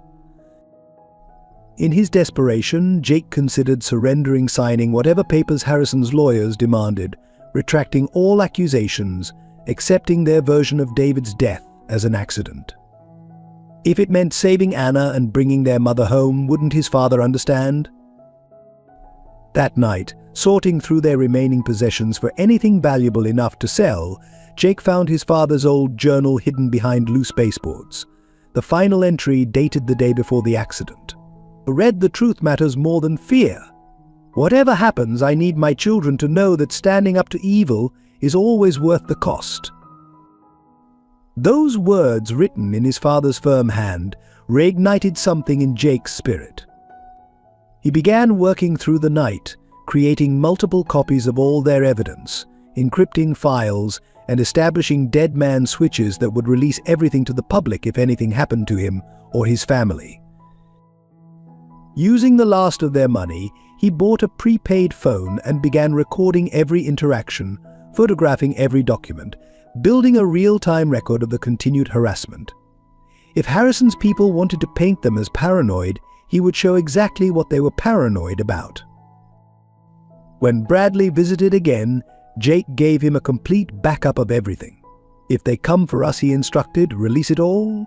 Every document, every recording, every piece of evidence Dad gathered. Make sure everyone knows the truth." Bradley nodded gravely, understanding the responsibility being placed in his hands. "They won't break you like they broke my father," he promised. "I won't let them." Alone again, Jake stood at the window watching Harrison's surveillance cars circle the block. He was 16, separated from his sister, his mother in treatment, his father's killers still walking free. But in his father's final words, he had found a strength that transcended their isolation. Tomorrow would bring new battles, more attempts to break their spirit and bury the truth. But tonight, in the quiet darkness of their diminished home, Jake made a decision. They could take everything else, but they couldn't take his father's legacy of courage. The turning point came from an unexpected source. Walter's tireless investigation had uncovered a disgruntled former Harrison Properties employee, Sarah Mitchell, who had maintained a secret archive of internal documents spanning 2 decades. As Harrison's personal assistant for 15 years, she had witnessed the steady progression of his criminal empire. "I kept everything," she told Walter during a clandestine meeting in a neighboring city.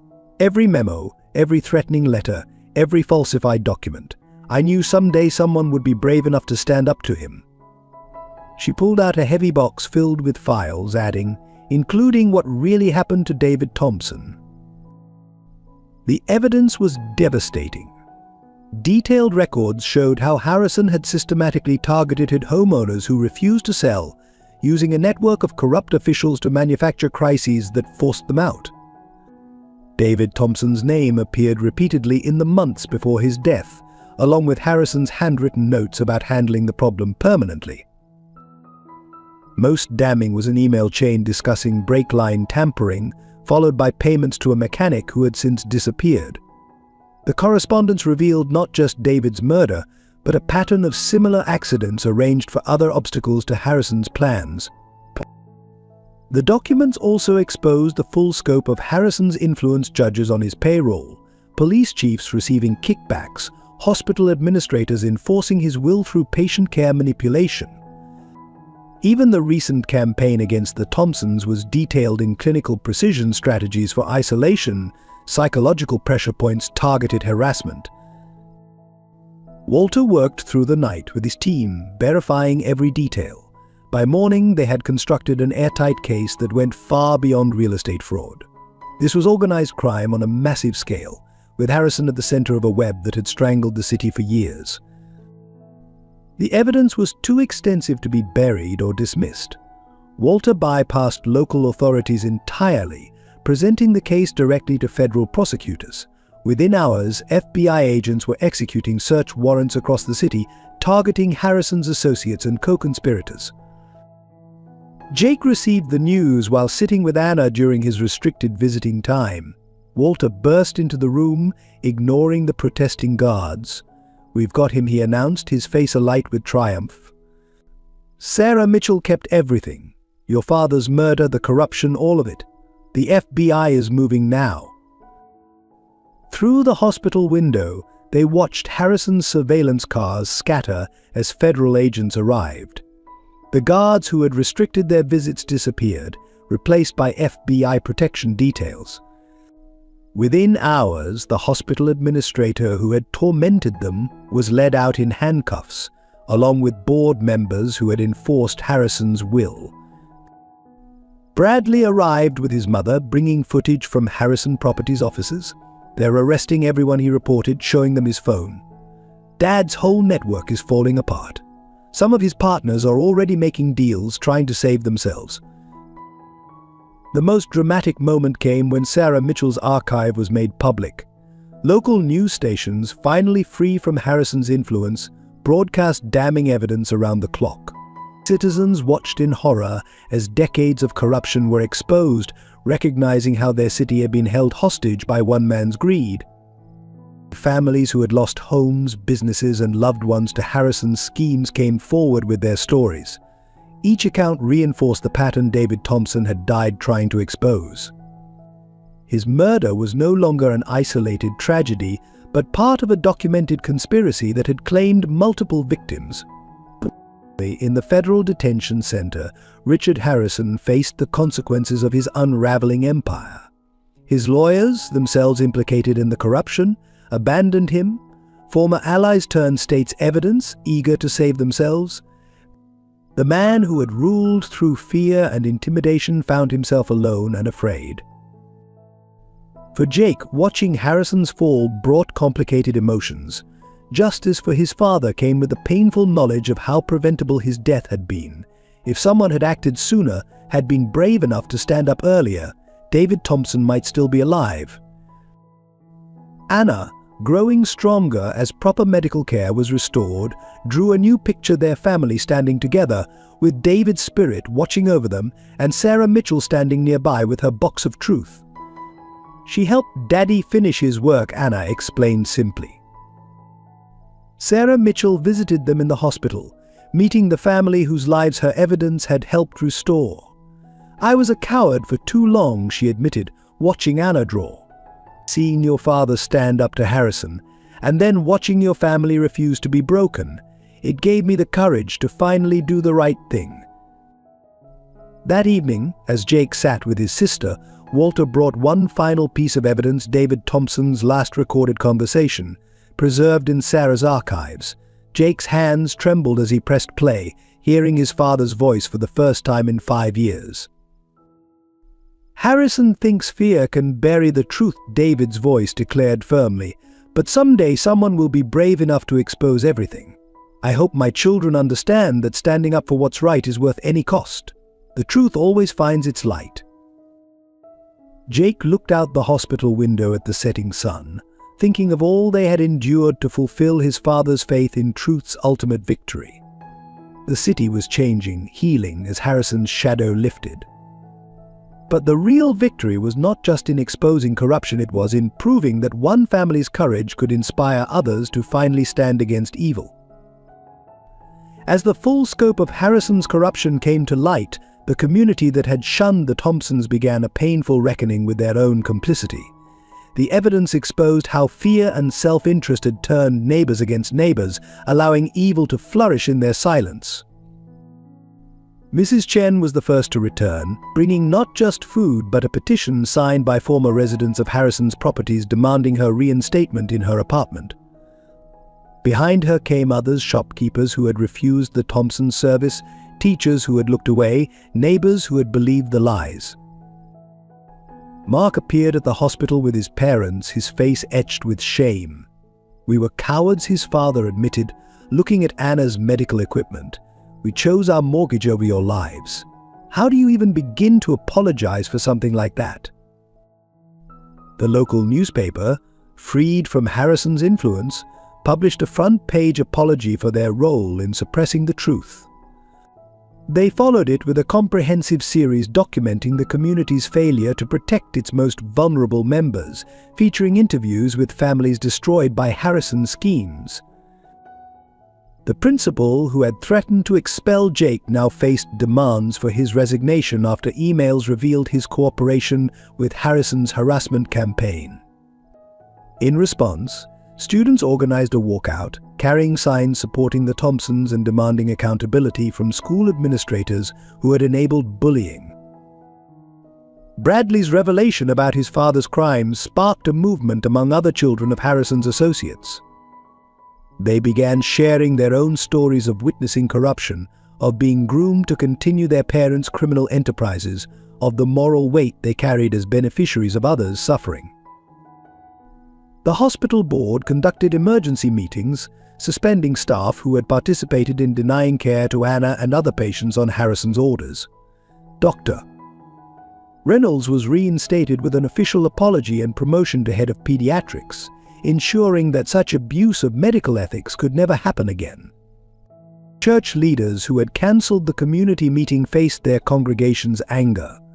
The revelation that they had chosen Harrison's donations over moral responsibility led to soul-searching sermons about collective guilt and the cost of silence in the face of evil.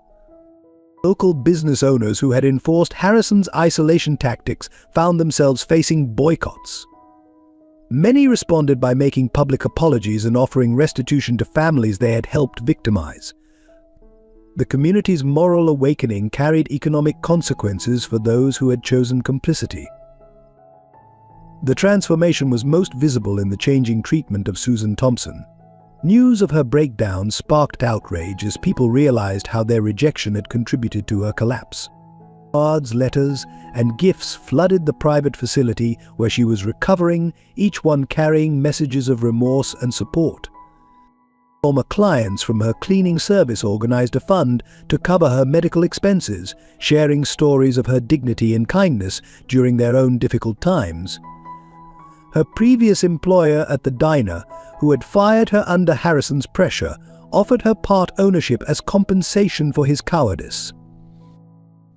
Jake watched this parade of repentance with mixed emotions.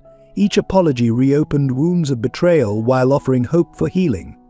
The community's guilt couldn't erase their abandonment during the darkest hours, but their awakening consciousness promised a better future. Mrs. Harrison became an unexpected voice for accountability, speaking publicly about the cost of privileged silence. "We who benefited from Richard's crimes share responsibility for every family he destroyed," she declared. "Our comfortable lives were built on others' suffering, and our silence made us accomplices." The most powerful moment came when the City Council convened a special session to formally apologize to the Thompson family. One by one, officials acknowledged their failures to investigate David's death, their surrender to Harrison's influence, their betrayal of public trust. As Jake sat in the council chamber, surrounded by the same people who had once shunned them, he thought about his father's words about truth finding its light. The community's awakening couldn't bring David back or erase their suffering, but it meant his father's sacrifice had finally forced people to confront their own moral compromises. Anna, watching from her hospital bed via livestream, drew a new picture their neighborhood as a garden, with truth as the sun helping flowers grow through broken concrete. "Even bad dirt can grow good things," she explained, wisdom beyond her years shining in her eyes. The community's transformation from complicit silence to active responsibility marked a turning point in their city's healing. But for the Thompsons, rebuilding trust would be a longer journey, measured in small acts of redemption and the slow restoration of faith in human goodness. The national media descended on the city as the full scope of Harrison's crimes captured public attention. News vans lined the streets, reporters competed for interviews, and the Thompson family's story became a symbol of courage against corruption.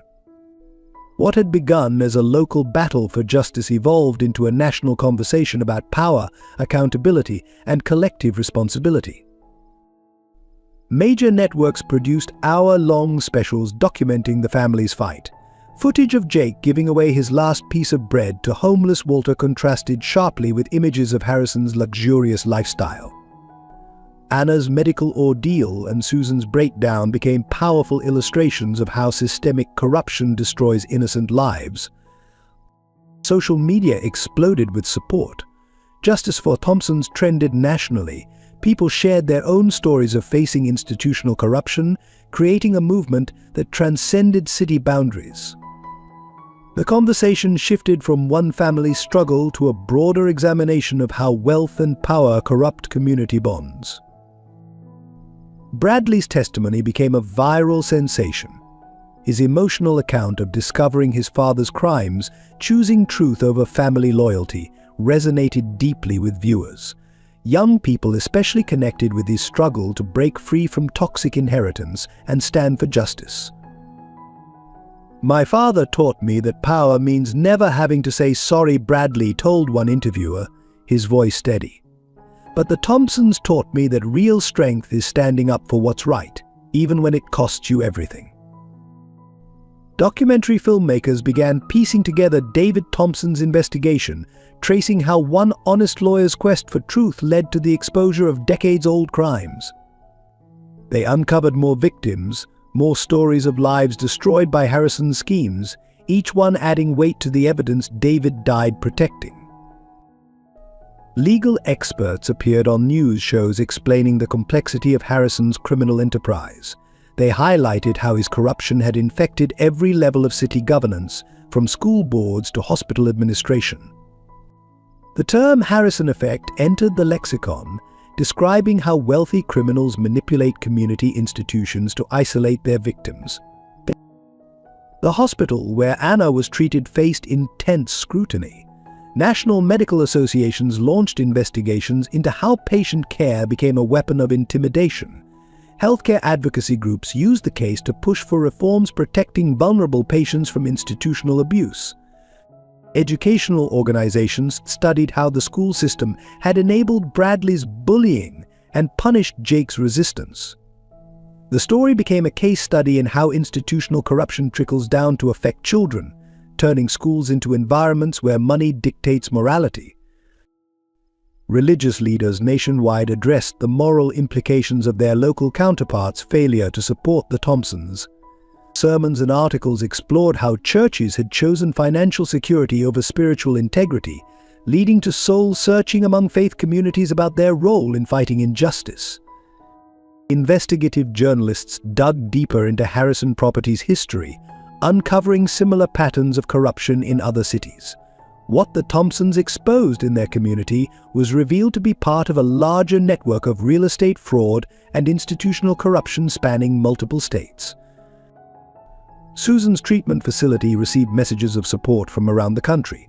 Mental health professionals used her story to illustrate the psychological impact of systematic harassment and community abandonment. Her breakdown became a powerful testament to the human cost of fighting corruption alone. Walter's role in the investigation drew attention to the importance of privileged allies in fighting systemic injustice. Legal organizations studied his methods, developing new strategies for protecting whistleblowers and supporting families who challenge powerful interests.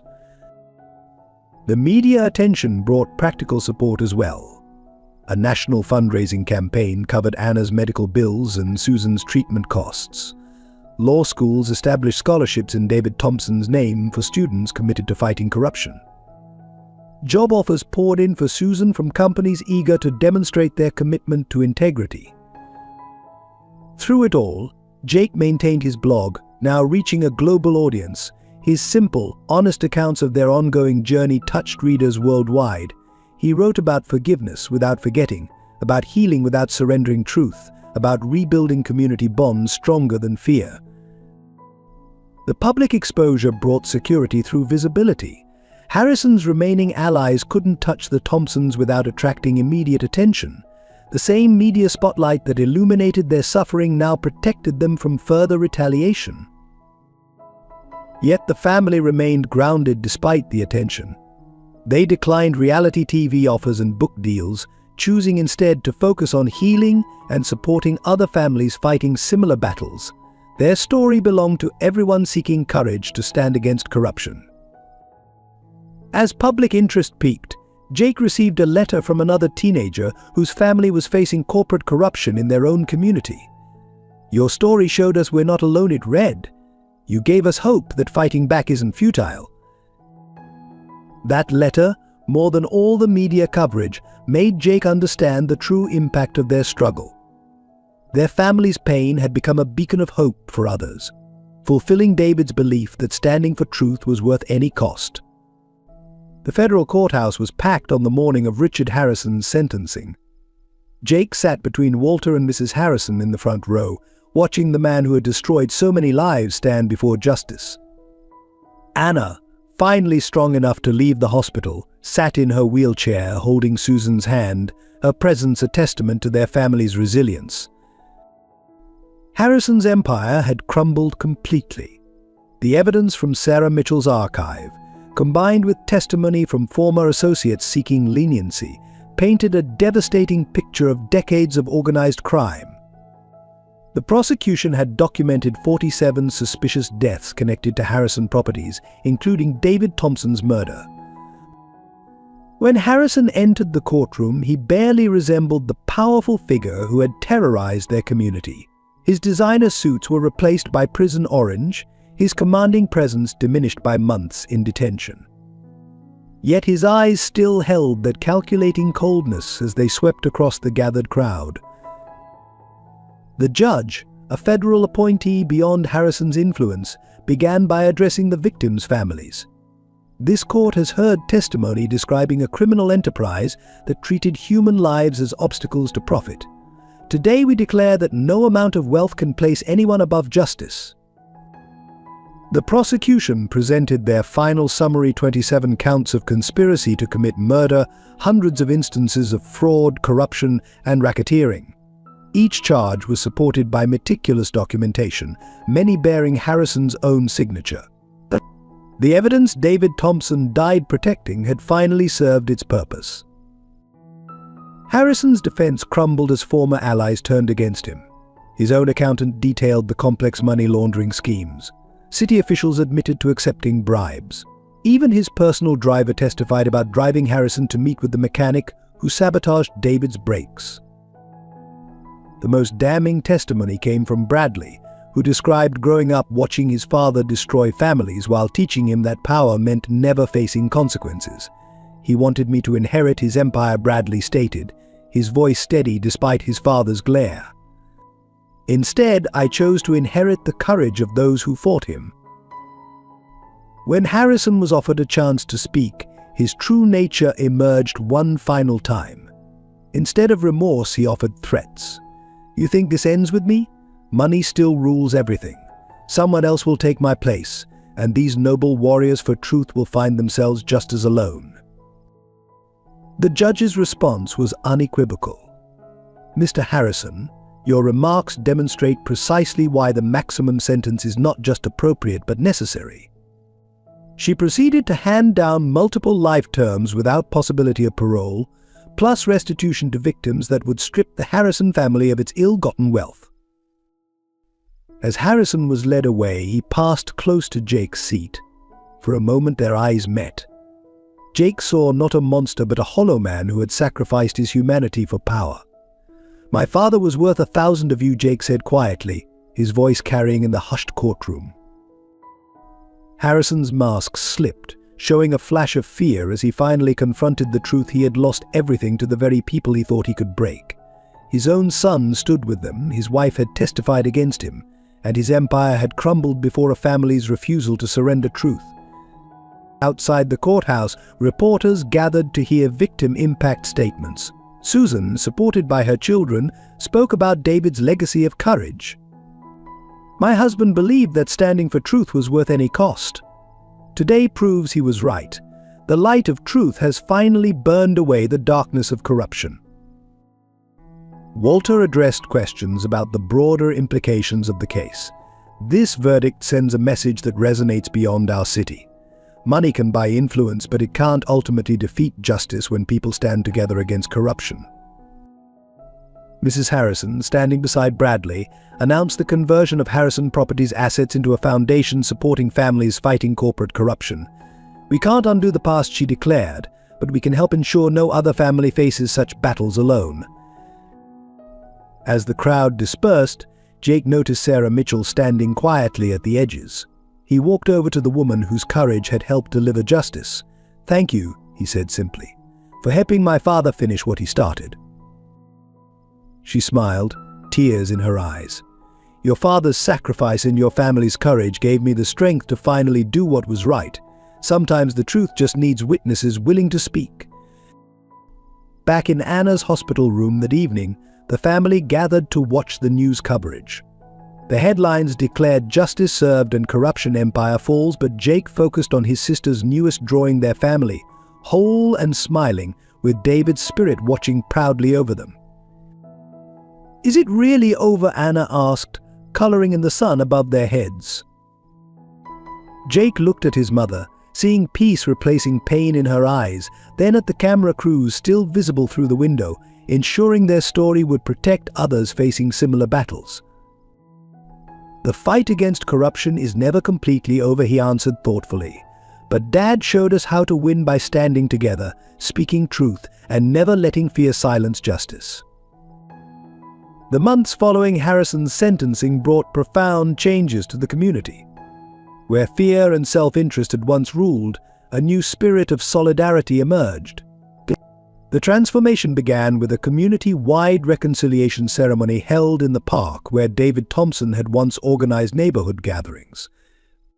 Hundreds gathered to acknowledge their collective failure and commit to rebuilding.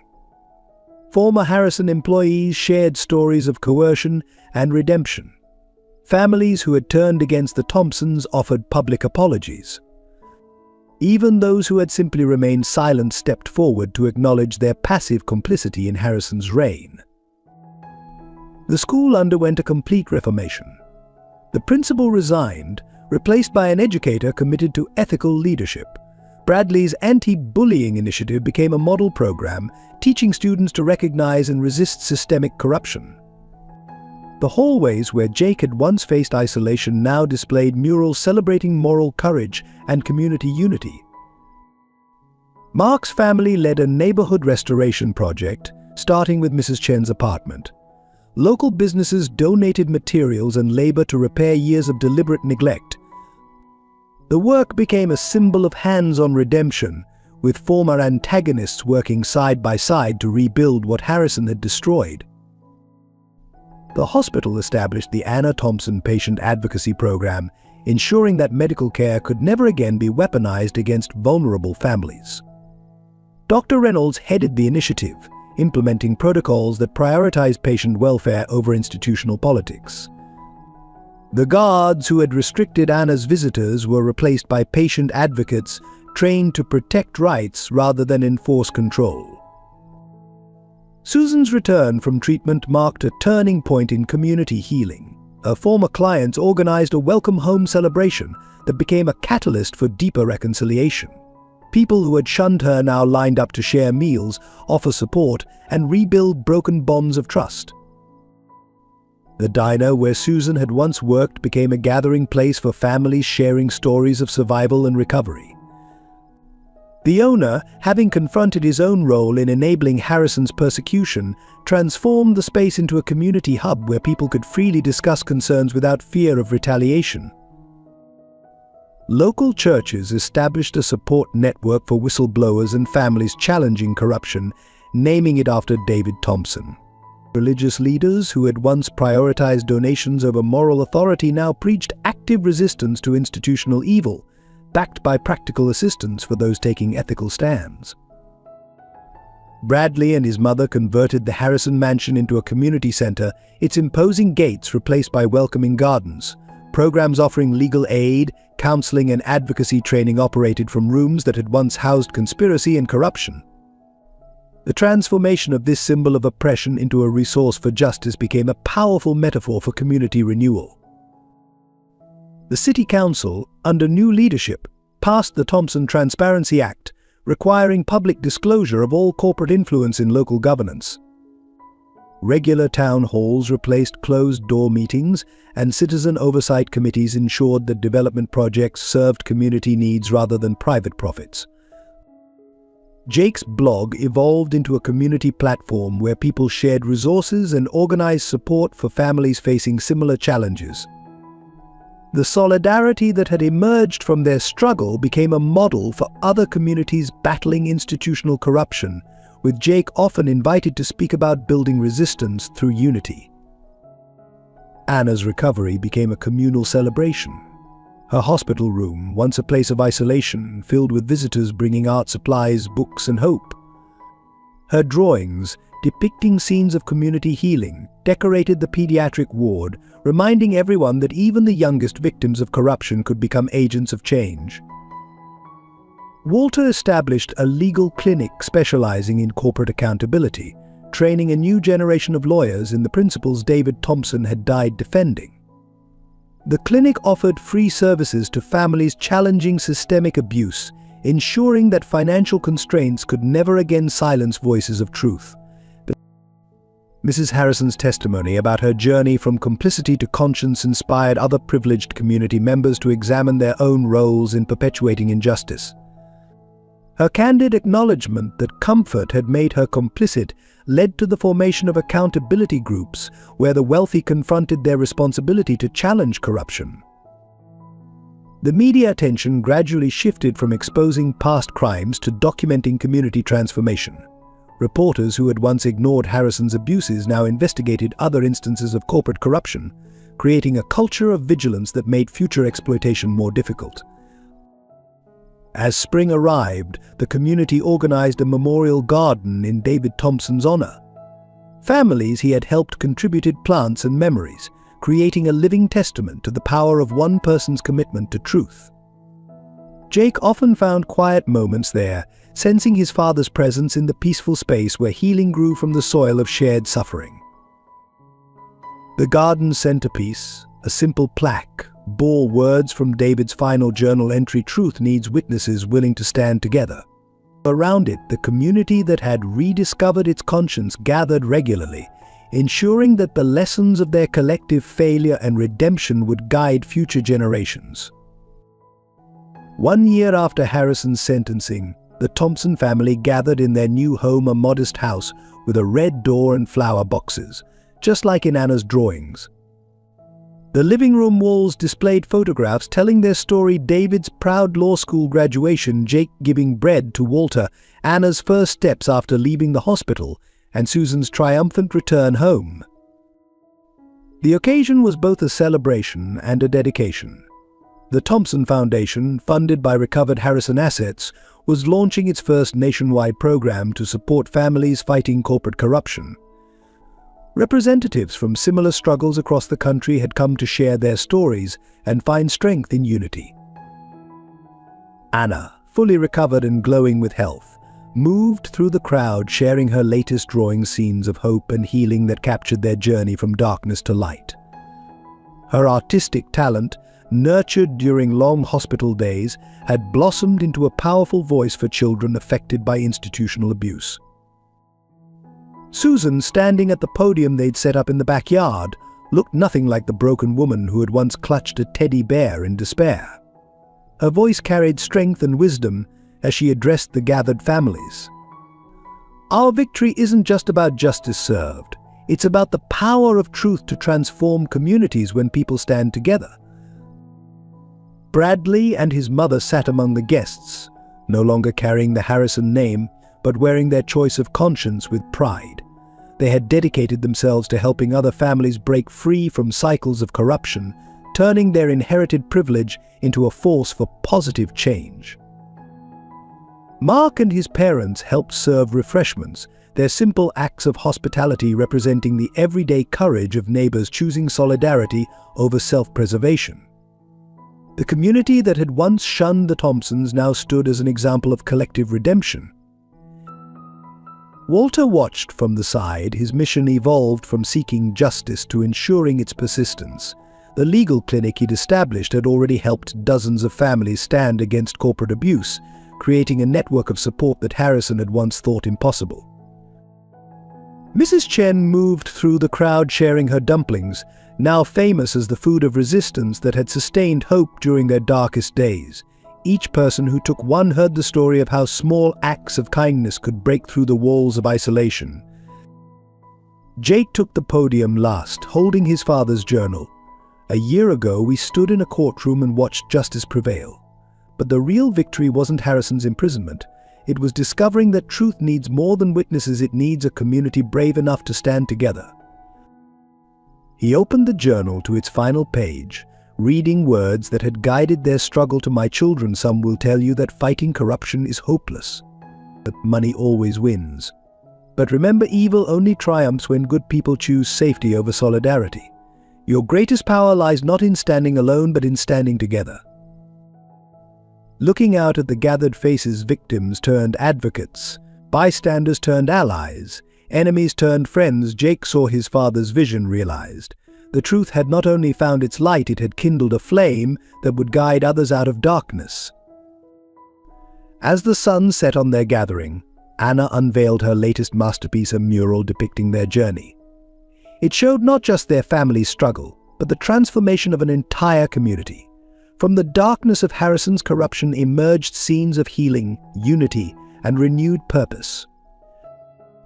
The evening ended with a candlelight vigil in David's memorial garden. Each person lit a candle, sharing how the Thompsons' story had inspired their own fights for justice. The flames formed a circle of light, pushing back the darkness just as truth had pushed back corruption. In that moment, standing between his mother and sister, surrounded by the community that had learned to choose courage over comfort, Jake felt his father's presence. David Thompson's death had planted seeds of truth that grew into a forest of resistance, proving that one family's stand for justice could transform countless lives. The light of their candles reflected in Anna's eyes as she whispered, "Daddy would be proud of us, wouldn't he?" Jake squeezed her hand, watching the flames dance in the growing dusk. "He was always proud of us," he replied. "Now we've made him proud of our whole community." Their story had become more than a tale of justice served. It was a testament to the power of unwavering truth, unbreakable family bonds, and the profound healing that becomes possible when a community chooses to stand together against corruption. As night fell and stars emerged above the garden, their light seemed to mirror the candles below, countless points of brightness pushing back the darkness, just as countless acts of courage had transformed their community from a place of fear to a beacon of hope. Dear valued viewers, your thoughts on this powerful story of resilience and justice matter deeply to us. Please share your own experiences and reflections in the comments below. If this story touched your heart, consider subscribing to support our team's commitment to bringing meaningful narratives to light. Every subscription encourages us to continue sharing stories that matter. Help spread this message of hope and courage by sharing this video with friends and family. Your likes and engagement enable us to reach more people with stories that inspire positive change. Thank you for being part of this journey toward truth and justice.